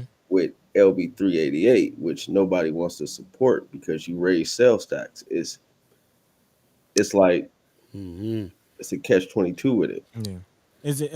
Is there still a conversation of taking funds from other commissions and other entities? I know people with mental health are speaking up and other services and programs. Is that still a conversation? Yeah, to pass this, they would have to take money from a lot of different cash funds and different sources for this to Mm. even be pulled off. But that's why it's that's why they ain't down with it, man. yeah, Okay. Okay. Pushback. But I know that you and Senator Wayne have mentioned that Nebraska is kind of on a slippery slope, like we're kind of on the verge of being bankrupt as a state. Do you feel like something does need to be done as far as the tax situation or funding, or where do you stand on that? yeah. I think something needs to be done, but what really needs to be done is we need to open ourselves up to different revenue streams. That's our Mm, problem. Is Mm, our population isn't growing like it should, and we're not bringing in different revenue streams. So that's the problem. We're probably way too dependent on ag, and we're not. And if we are, then let's be open to new ag products, as such as marijuana. But nobody wants to talk about that. But Colorado and Missouri are bringing in $300 million in tax revenues that are paying for their schools and other things. Like, I'm not saying smoke weed, everybody should be, but it it's an option that we just automatically just say no to without even just exploring the option. right. mm. Not even hint production or nothing. Um, okay. I was just trying to see if there's anybody else in the chat that had well, Kimmer Snipers asked any specific senators to call on trying to get them to change their mind On what? on the to help you. This was referring to that question of what can we do to help with your bill, and you were saying talk to some senators and try to convince them. Mm, I wanted to ask you that too, and then I was like, you probably don't want to name 631. them. No, because I think it got support from both sides. That's 840 is gonna be interesting. I think we got support from both sides, but I gotta get Senator McDonald put an amendment on that I gotta get him to take off because it could kill the bill.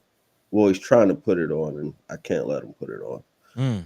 But besides that, because his amendment is like a public labor agreement on like different projects, and I don't completely disagree with it, but it would cave the bill if it got attached. mm, So Okay. mm, Strategy. yeah, Mm. yeah. Okay. Well, I'm definitely going to look, and we can kind of see where if we're watching anything that has to do with the legislature that comes out there. I'm seeing which senators are having an issue and could get up and speak against that stuff, and I'm kind of thinking that strategy is call those particular senators and try to convince them.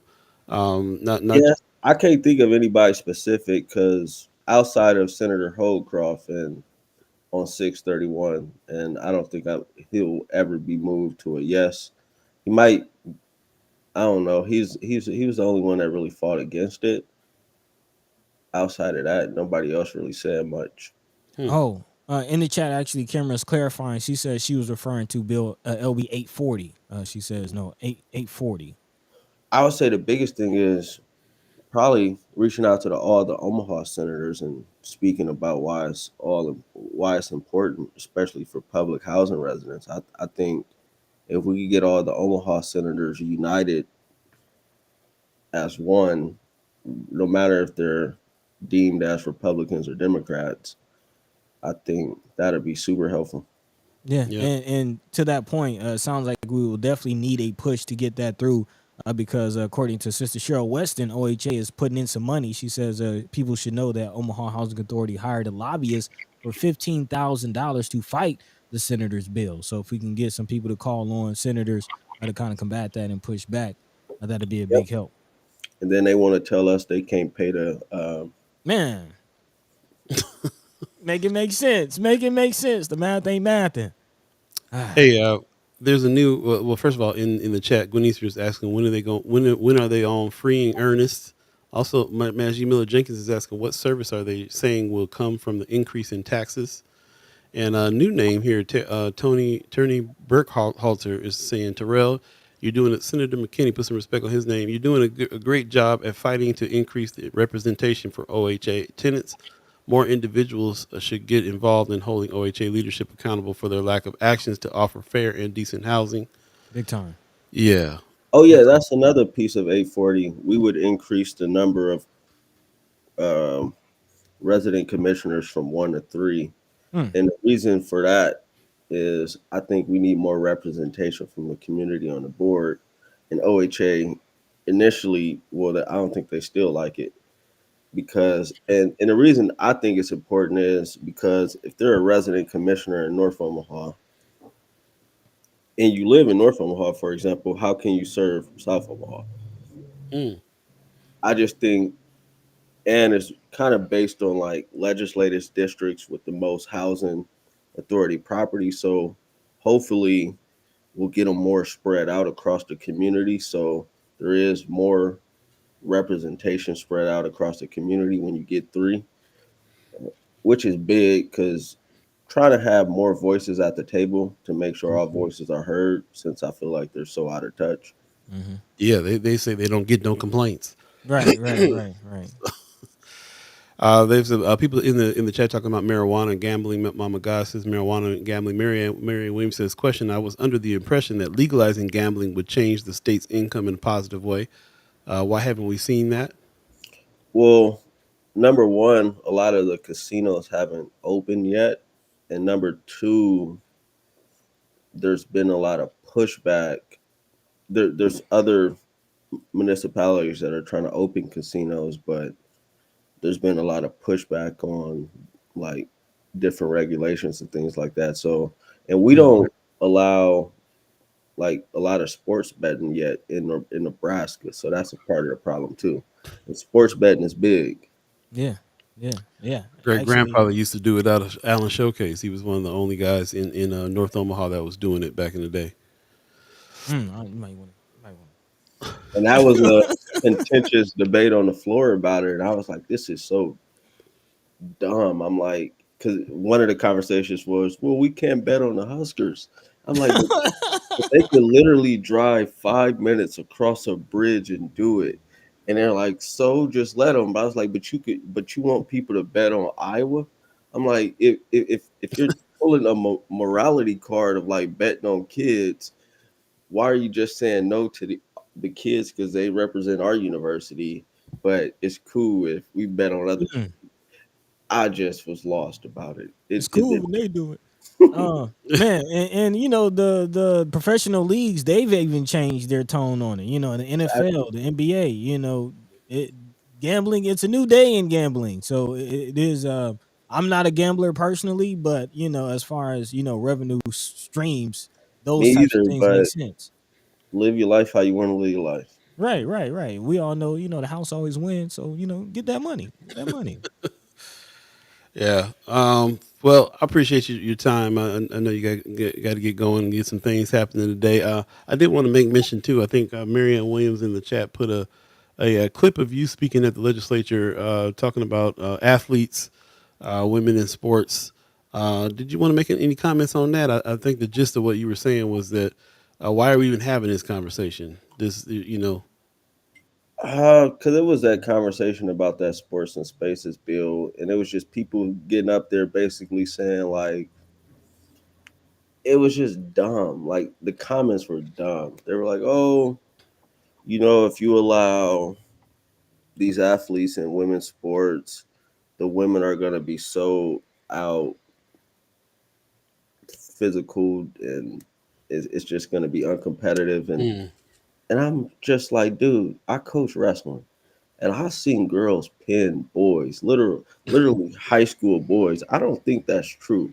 I'm not saying that every once in a while might be a competitive advantage here and there, but not act like girls can't compete with people. Like there's Hmm. girls that wrestle that I can't beat.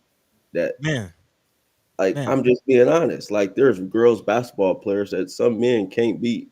Like those girls that play in the Final Four, none of us can beat Caden Clark. Like let's man. just be honest. Caden Curry. I like to try though. I like to try. I'm Caitlin Curry. it's just but what I was trying to say was like they're disguising trying to protect people, but they're really oppressing people, Mm, Mm, hmm, trying to hmm. oppress people, and that's the biggest issue. It's like you really ain't trying to protect nobody. You're really just oppressing people, trying to oppress people because it's not an issue. There's already rules and regulations in place by the NSAA for these situations, and you're just trying to go above and beyond the regulations that are already in place that nobody complaining about because y'all see these national topics that pop up every 2 years and y'all want to jump on board because it makes y'all feel good when in reality it's not needed because Mm, really it's not an issue. hmm, hmm. Kind of like CRT. Yeah. Um, I wanted to dive into this because it is an important question. It's something we've been looking at for some time. And again, your Mayor Sanchez just reminded us you're going into the prison. You're still meeting with incarcerated brothers and sisters. Gwen Easter is asking. Paul mentioned it earlier. Where are they on freeing Ernest Jackson? Is that a conversation? Do you see a path to that, or is that something we should still be fighting for? That's a long-term fight, if I'm being Okay. honest. We tried our hardest to try to get that bill passed, and the county attorneys. Mm, This is why I keep saying, like, for that bill, for bills that are pertaining to changing sentencing and those type of things, we need people in the legislature. We just don't need crowds for voting rights. No, nothing against showing up for against voter ID or voter rights or whatever issue it is. I just know in the Judiciary Committee there ain't no lines for the bills that we introduced to make those changes. mm, It's lines against them from mm, cops and county attorneys. The people ain't pulling up in droves trying to show like this is really needed. And right. that's what we need. Like, yes, there's all this support on social media, free earnest, free earnest, free earnest, but we got to do more than just post on social media. We got to sure. get a little more active. Ernest deserves to be free, should be free. He's a great brother, and I hope one day he is set free because it's overdue. He should have never been in there, and he's been in there too long. But we got to continue to fight, and that's one of the reasons why I'm working to get back in the legislature is to continue that fight to fight for people like Ernest and other people that have been over incarcerated or should be in jail at all. And the biggest way we could do that is as people unite as one, be like the Avengers, Man, and A symbol. get some things changed. there you go. There you go. Appreciate all your hard work, man. As always. Always a pleasure. Yep. No Yep. problem. Thank you. Was Thank you. did you get to relax this weekend at all? Last weekend? Yeah, a little bit. Kicked it with my daughter, visited my grandfather, and ran some errands. We were stuck in Lincoln all week on late nights, and it's so hard because you got to try to hurry up and catch up with everything, and then life just happens back again, back down to Hmm. Lincoln all day. It's like, why? Wow. But we almost done, so it's Yeah, cool. you get a break soon. Yep. Yes, sir. All right, on man. I appreciate you taking the time out this morning and coming through.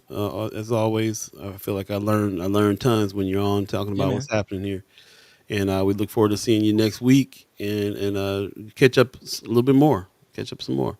All right, thank you. Right on, Yes, man. sir. Peace. Yep, Peace. peace. Man, There it is. It's always a pleasure to powerful. talk to Brother McKinney, man. Yeah, powerful, Powerful. Yeah. powerful. Yeah. The incomparable. Nigga McKinney. I love it. I love it. Let's take a quick break. We'll be right back. You're listening to First Sky Omaha Radio, First Sky Omaha in the morning. In the morning. Paul B, Buddi3 Da Gawd, all of you Hey. chat timers, ghost listeners, radio listeners, stay tuned. We'll be right back if I can get something playing here. Yeah, hold tight, hold tight, hold tight.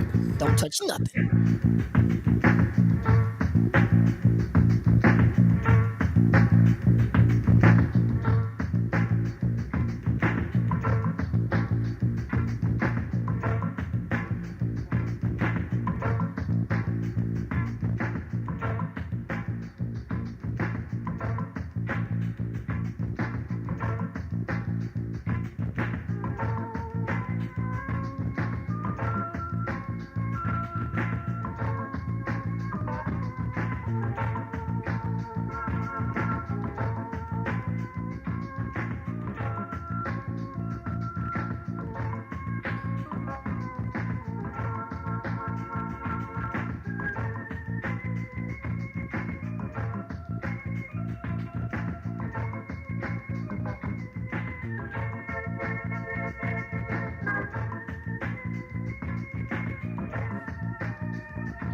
8:46 right now in Omaha, Nebraska. If you believe in the concept of time, you're listening to First Sky Omaha Radio, First Sky Omaha in the morning. In the morning. Paul B, Buddi3 Da Gawd. Hey. You just heard from Senator Terrell McKinney. Put some respect on his name. I appreciate him coming through. If you missed any parts of the interview, please go back and check it out on First Sky Omaha, the Facebook page and the YouTube page, and definitely check out the chats when you get in both of those social media channels, so that you can kind of really hear what's going on here. I like what you guys are talking about in the chat. Kimber Snipe says the voting rights work hard or work. The voting rights work had coalition building behind it, which I still agree with that. With that, we need. What type of coalition building is going to be going on behind these bills? It's a good question. Yeah, It's a it's good very question, especially for the ones that he always consistently comes on and says we need, the droves of people to come down over this situation. It seems like when it comes to anything that has to do with prison reform, not a whole lot of people show up for stuff. Not even people who are believing, that, like, for instance, Ernest Jackson needs to be released. I'm sure that his family and close friends go, but we need the community to come out for that kind of stuff. So Yeah, and I'm wondering, is that something that one Omaha can lead a charge on? Is that within your mission, as far as bringing together individuals which make up neighborhoods, which could make up coalitions? Is that something that aligns with your mission? it's a good question. I know that as a 501c3, we got to be careful when it comes to political situations, but this to me is like a community situation. So that could be. She says, and I agree that we need just as many people showing up for this. Kimber is saying. So There you yeah, go. yeah. Appreciate that very much. Thanks for all your comments and questions for the senator, and some thought provoking things to expound on as we continue these conversations. Yeah. Meantime, between time, you want to lightning round up a little bit? Yeah, we can dive into some things. I definitely wanted to spend some time to talk about this land bank situation. I know you went over the weekend. Yeah. So maybe before we get into the lightning round, you had some takes on that, and I kind of did want to hear about what went down at this situation. But first, just kind of reminding the people again, there are two other opportunities. If you did not catch this, this is something that we are doing in partnership with the land bank, as far as letting people know about this opportunity, because we've been calling them out for some years, and apparently they are responding. Again, the Omaha Municipal Land Bank is seeking to update its current land disposition policies and procedures to become more community informed policies that will advance the transformation of vacant, abandoned, and dilapidated properties within the underinvested or disinvested, shout out to Chris Baby Boy Bowling neighborhoods, again, where let's be honest, Omaha Land Bank, most of the land that's in the bank is in North Omaha. Overwhelming majority is in North Omaha, specifically, with a few others in South Omaha as well. And again, our relationship with my relationship with Sister Precious McKesson was, her being on the board and being one of the only sisters on the board and didn't have a vote. What was that about? So again, there's been some questions about the public having an input, the people having an input on what's going on with the land bank, and now we have that opportunity. So again, if you missed over the weekend, there are two other opportunities at the Malcolm X Memorial Foundation. One is this upcoming Thursday, the 11th, from 5:30 to 7:30, and then the following Saturday, the 13th, from 10 to 12. Again, both at the Malcolm X Memorial Foundation. But again, I know, Paul, you made it to the Fort Campus meeting again at Metro. What went down, man? What happened? Yeah, I was just trying to see if they had something on their Facebook page sharing that event. Not quite yet, but yeah, we went to that one, and like I said, it was interesting that I think there was a few of us in there, Miss Kimra Snipes and then Miss Cheryl Weston, and at least us three were all like, "What's going on with you, Land Bank? What you Really, got? What you what's got really going? going on?" So yeah, the outreach is legit. They're really trying to get feedback. They all sat there and took notes from feedback. They allowed the discussion to happen and encouraged. If we were to change this policy up, how would it look? How, let us know. What do you think we should be responsible for, so on and so forth. And the biggest thing is they did this big exercise that I thought was really interesting, and revealing too. They have a process that we always wonder why, if the land bank, how do they choose who gets the properties, who doesn't. We've been in the past felt skeptical because we thought some properties were going to big developers, and some of them were nonprofit organizations, big nonprofit organizations, churches. A lot of times that stuff was going out to not the neighborhood and individuals like we think the land bank ought to work, but it's been going to other stuff. So we've been wondering these things, and they kind of let us in on their process a little bit. So they put these fake scenarios together to see how we would judge them based on some of the criteria. They gave us information as we went along to try to come to a consensus, which is also something they do. They come to a consensus. So they might have some people on a board looking at this stuff, and people might not agree. They keep talking about it until they come to some kind of consensus. It was really kind of interesting that they let us in on this process. It felt to me like, okay, now I'm understanding better what they got to go through in order to kind of figure these things out. And as we were going through this process, it wasn't just them getting us cut and dry rules that we got to go by. It was us also making suggestions throughout the process. One of the suggestions, Kimra was very, very heavy on. Did you go to the neighborhood and ask anybody, do they want these? Is the community involved in this process at all? And we had to kind of come to the conclusion that we all agree. Every single time they're making a judgment about whether or not what to do with a certain property, there needs to be some talking to the neighborhood involved in it.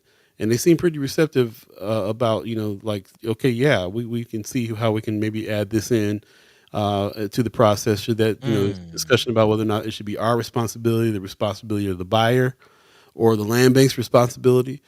And they seem to be pretty open for anything that was suggested. So I'm looking forward to the next one. Cameron in the chat. As a matter of fact, I'm gonna talk to her about that too. She says, one Omaha. Oh, first of all, she says no shade to anyone at the table, but it was very obvious that true public engagement is always an afterthought. Yeah, Right. yeah. She says, I appreciate that Leslie, the director, participated in the group. Yep. Okay, nice. Miss Cheryl Weston's in the chat. She says it is very important to attend and give input. When you show up and give your input, it goes public. It goes public and on the record. Nice. So. And like I said, my feeling about it was that they were very open to suggestions, and I felt a little bit better. There was some transparency there for sure. A little bit of vulnerability too, like for an organization to come and say, we're trying to improve what we're trying to do. Let us know where we're falling short. Okay, and kind of taking some suggestions means that there may be some progress there because we can go back and get the receipts on that later, as a matter of fact. Yeah. Did you guys change that? Did it change? Is things different? So anyway, the exercise I thought was really interesting. Was definitely better than sitting there just getting a lecture about how we're doing things, like some of the DED meetings we've been going to Man. lately. This is how we do things. Let me read Yeah. right from let me read right from the website that you can already read on your own. Man. It was not that type of meeting. It was very active, participatory, and so on. So yeah, so I that was that's kind of my take on it, and I'm looking forward to some more of these. We'll definitely be talking about that and trying to get as many people in as we can as well, especially people that are interested in this. We talked about some actual stuff that happened. They mentioned Don Curry. We talked about Holy Name. Holy Name came up Yeah. by name a few Yeah, times. Holy Name Housing Corporation and Habitat for Humanity, based on our scrubbing of their documents and records. Those are the two overwhelming majority main companies or organizations that get almost 90% of the properties. So, yeah, there's a lot of that kind of stuff got talked about and addressed. But again, there's always another side to that thing. How many people apply for them places that weren't Holy Name? How many Mm. of us went for them properties? So so anyway, yeah, it was just very interesting. I'm definitely down to go to the next one, get some more information, and I hope that a lot of the people that were there this time will come through too. Councilwoman Juanita Johnson was at our table. Okay. So yeah, it's pretty interesting. Vince Furlong, who was a creator camp Hmm. cat, was in there. So yeah, it was good. Yeah, so I'll continue to go to these as much as I can and come back with some reports on that. I think it's a very important thing they're doing. Yeah. Let's leave it at So that. again, there's two more. One on Thursday at 5:30, and then another on Saturday at 10. Both at the Malcolm X Memorial Foundation. So definitely check them out if you haven't had the opportunity to do so. As you see, we need the public and the community's input. So let your voice be heard. There you go. 8:56 right now. If you believe in the concept of time, you want to run down a little lightning round. How do you want to do? Yeah. Only have a few stories, and definitely a couple of these we're gonna have to bring back on Wednesday to have a more extended conversation on. But letting you know what's going on with these things, especially looking at what's going on with the electorate. Again, there's a possible move to eliminate the one of the blue dots, again as we call it, to make Nebraska a winner take all state. But apparently that door appeared to slam shut, according to the Nebraska Examiner. It says the door appeared to slam shut Friday morning on last minute efforts to do away with Nebraska's unique system of awarding the state's electoral college votes for president. State Senator John Arce, Speaker of the legislature, announced that the time to add bills to other bills, quote unquote, was over due to the crush of work required in the waning days. As Senator McKinney just told us, we're here in the last week, just about 4 days left in this thing. So again, the possibility of the blue dot being eliminated seems far fetched, but we'll definitely keep our eyes on this. Also, Nebraska Examiner, kind of similar other news, is kind of giving us a context of how Trump got involved in this whole situation. If you remember, Trump was backing Governor Pillen and a few senators on trying to push this whole eliminating the blue dot winner take all situation in Nebraska. And according to Nebraska Examiner, sources say Trump sought to directly pressure Nebraska state senators over the winner take all proposal, something that we've heard, is in the Trump wheelhouse as far as putting pressure on individuals to get his agenda pushed through on the state level. Of course, he just got in trouble here in Georgia for the similar activities. So again, very, very interesting.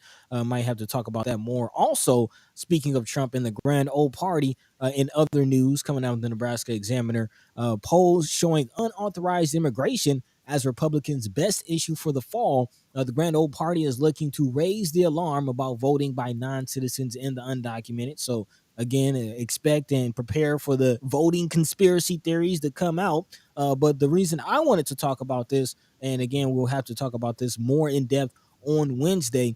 But again, we've been talking about, certain individuals, political leanings, the political spectrum, especially of quote unquote black individuals, black voters, a lot of them leaning towards Republican. And this is one of the issues that I hear a lot of brothers and sisters are talking about. A lot of brothers and sisters are actually kind of worried about what's going on with the unauthorized immigrants, thousands and thousands coming into the United States. We've seen them, get hotels and get other services. And a lot of times, individuals who are from low income communities talk about, what about us? So there is kind of a replacement-esque type of vibe going on with this whole situation. And I wonder if, again, certain voters would, kind of resonate with this Republican stance on the unauthorized immigration and what's going on, the impact that would have. And again, a lot of that being blamed on Democratic leaders and Democratic states and things like that. So again, this is something that we might have to get into on Wednesday. Would definitely love to hear the take of some chat chimers on what you say about what's going on with immigration and how that might impact voting and politics moving forward. Also, in other news, something to look out for, something we've been looking out for, and Sister Camera again reminding us of the event. Again, Kathy and Greg Gonzalez having an event over the weekend, and this has been documented, and we're still paying attention. And apparently, things are ramping up. That's according to the Omaha World Herald. Apparently, Omaha Mayor Gene Starthard raised the ante on Thursday in the city's dispute with Douglas County over retired Deputy Chief Greg Gonzalez as a deputy director of Douglas County 911. Again, he's leading the 911 dispatch, and apparently they're not happy about it. Starthard said in a statement, also signed by Chief Todd Schmatter and Fire Chief Kathy Bosman, that the city will reach out to the FBI and the U.S. Attorney for assistance. Of course, she did not elaborate what type of assistance or why they're going on this hunt. But again, things are ramping up, and they do not look like they will be backing down anytime soon. Again, we've reached out to Brother Gonzalez for coming on, but there's a legal situation going on. Again, he has a new job. So he might have to speak to his attorney, Tom White. But we do, we are intending on getting more information and keeping a close eye on that situation. Again, what's going on between the city of Omaha and the Gonzalez family? Seems like some controversy going on.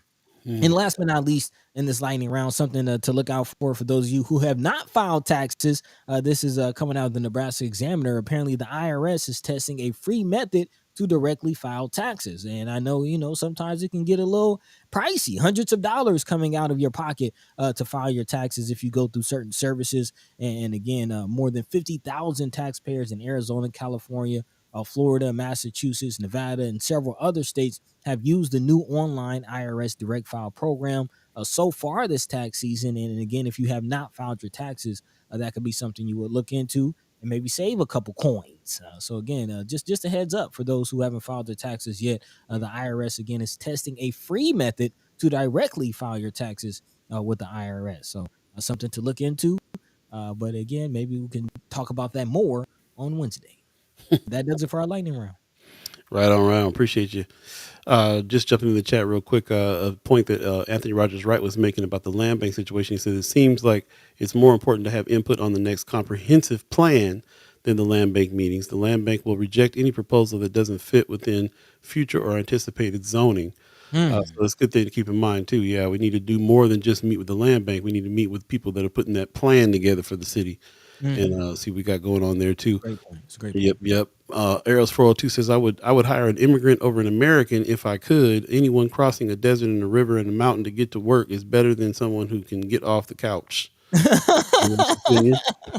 Anthony Rogers Wright says, do not let white supremacists try to pit immigrants against black folk. As black people, we must not become the thing we hate by not welcoming our sisters, brothers, and siblings into the nation of stolen lands.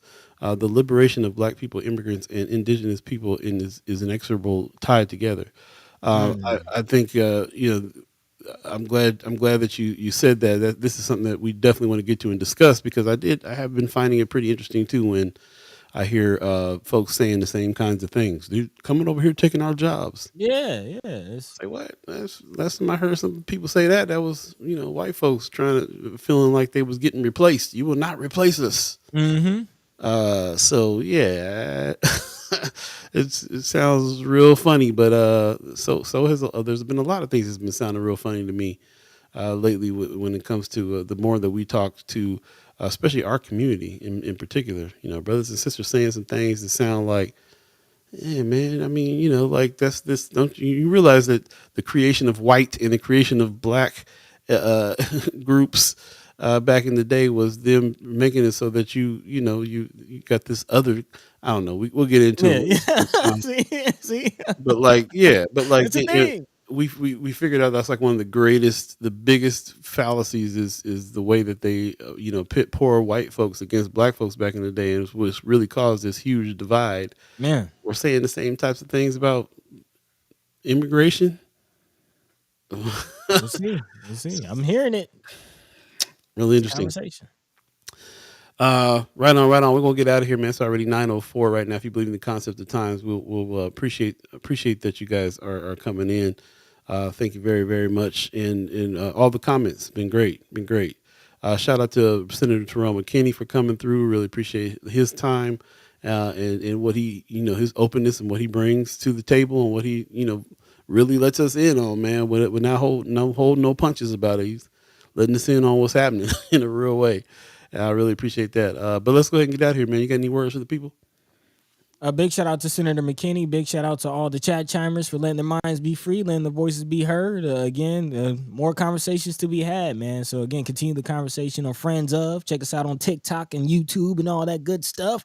And until the next time, man, we appreciate you. We love you. We thank you. Catch the same time, same place, Monday, Wednesday, and Friday, right here on First Sky Omaha in the morning. Hey. And with that, Paul B. Yo. Take it away, man. Mama God says, "Happy Monday, fam. Appreciate you." Also, yeah, you said a little earlier, can we get a list of senators? That's a good idea. There's some of that kind of stuff. I'm trying to get a team together to help do some behind the scenes work. So we'll be hitting you up. Appreciate the suggestions for sure. Black Dynamite said, "Yeah, Paul's about to preach." I was about to, yeah, man, I was going in. But we'll save it for another day. Pops in the chat a little earlier says, "Thanks for another great show. See you all on Wednesday." Yep, we'll be working on a special guest for Wednesday as well, so definitely tune in on that show. And like I said, if you missed any parts of this show or the interview with Senator Terrell McKinney, definitely go back in Facebook and YouTube and check the show out. Read the chats in their entirety when you get there, because it's pretty interesting stuff that goes on in these chats, man. You always come up with a lot of good information. Check us out on TikTok. We're still over there. We're going to drop some stuff this week on TikTok as well. We're going to fire up this contest with Drunk Ship Coffee. So shout out to Drunk Ship Coffee for sponsoring the show, sponsoring the TikTok news headlines, and some other stuff too. So go to drunkshipcoffee.com. Order your beans, man. They source them from one farm in Ethiopia, the birthplace of coffee, and they got a nice roast going on with them too. It's kind of a medium roast for those of you that are connoisseurs of the coffee, but it's got a really nice flavor, floral flavor, very good stuff. So definitely check it out. You're gonna need your grinder though, so definitely have a grinder ready. There's no grinding of these. These are beans straight from the spot. So, get your Drunk Ship Coffee on. Again, drunkship.coffee.com. You can order your bags. And we're going to fire up this contest. We got a few bags to give away this week. So it's going to involve some email addresses, sharing the show, and also liking and subscribing over on YouTube. So if you haven't done that already, we'll go ahead and lay that out for you this week, so we can let you know the things that you got to do in order to get your name in the bucket, so that we can pick a winner of some free bags of Drunk Ship Coffee coming this week. So stay tuned for that as well. Also, that woman says, "Wonderful show. Please be good to yourselves. Drink water and step purposefully." Appreciate that. I like that. Step purposefully. Like that too. Yep. Congrats to you on a successful Ramadan. It's over tomorrow. So yeah, man. By Wednesday, you'll be fat and happy again eating. Yeah. Low key was just thinking about, what am I going to eat? Man, make me a nice breakfast. I haven't had a decent breakfast in a while, man. I haven't been waking up early enough. You're going to be on the show Wednesday, face all greasy. Don't mind me, y'all. Don't mind me. Yeah. Celebration. All right, we'll see you guys Wednesday. Take it easy. Yes. Eat cream, brother. Yes. There you go, man. Appreciate y'all, man. Shout out to the Omaha tribe elders for allowing us to be on this land and speak while we're here. Shout out to our elders for allowing us to speak before you, and shout out to you, the chat chimers, allowing us to speak with you. Can't do the show without you. Really appreciate you being the co-host. Shout out to all the ghost listeners that I ran into over the weekend that let me know they're listening, checking it out. We see you. Even the land bank cats, even the land bank crew was like, oh, First Sky, okay, hey, y'all been hearing us talk about you. No, I was playing. No, but no, that was great. As soon as I walked in, saw Miss Cheryl Weston, who has all kinds of pieces out on the land bank tripping. I was like, okay, so they want the people in here that's criticizing them. Then they you know that says something. That says something. And it was good. It was good to see her in there. Go ahead and check out Conversations with Cheryl Weston as well. She's got a lot of information on the land bank if you want some information on that too. But we're also getting the information that we're getting by participating in these outreaches and doing some of the due diligence and the research. And they're doing a good job, I think, reaching out to people to try to let them know what's happening. So we'll continue to work with the land bank on those things as well. And shout out to everybody that put that together. So thank you. Thank you. We got more of these things to coming up. We'll see you Wednesday. In the meantime, between time, it's supposed to be nice out. Go get some sun. Hey, but don't look in it. Don't look in the sun. Don't look in the sun. Don't look unless you got your eclipse glasses. Special glasses. Yeah. But after the eclipse, it's supposed to be really nice. So take it easy today. There you go. We'll see you Wednesday. Between time. Peace. By the way, Vanglorious. This is protected by the red, the black, and the green.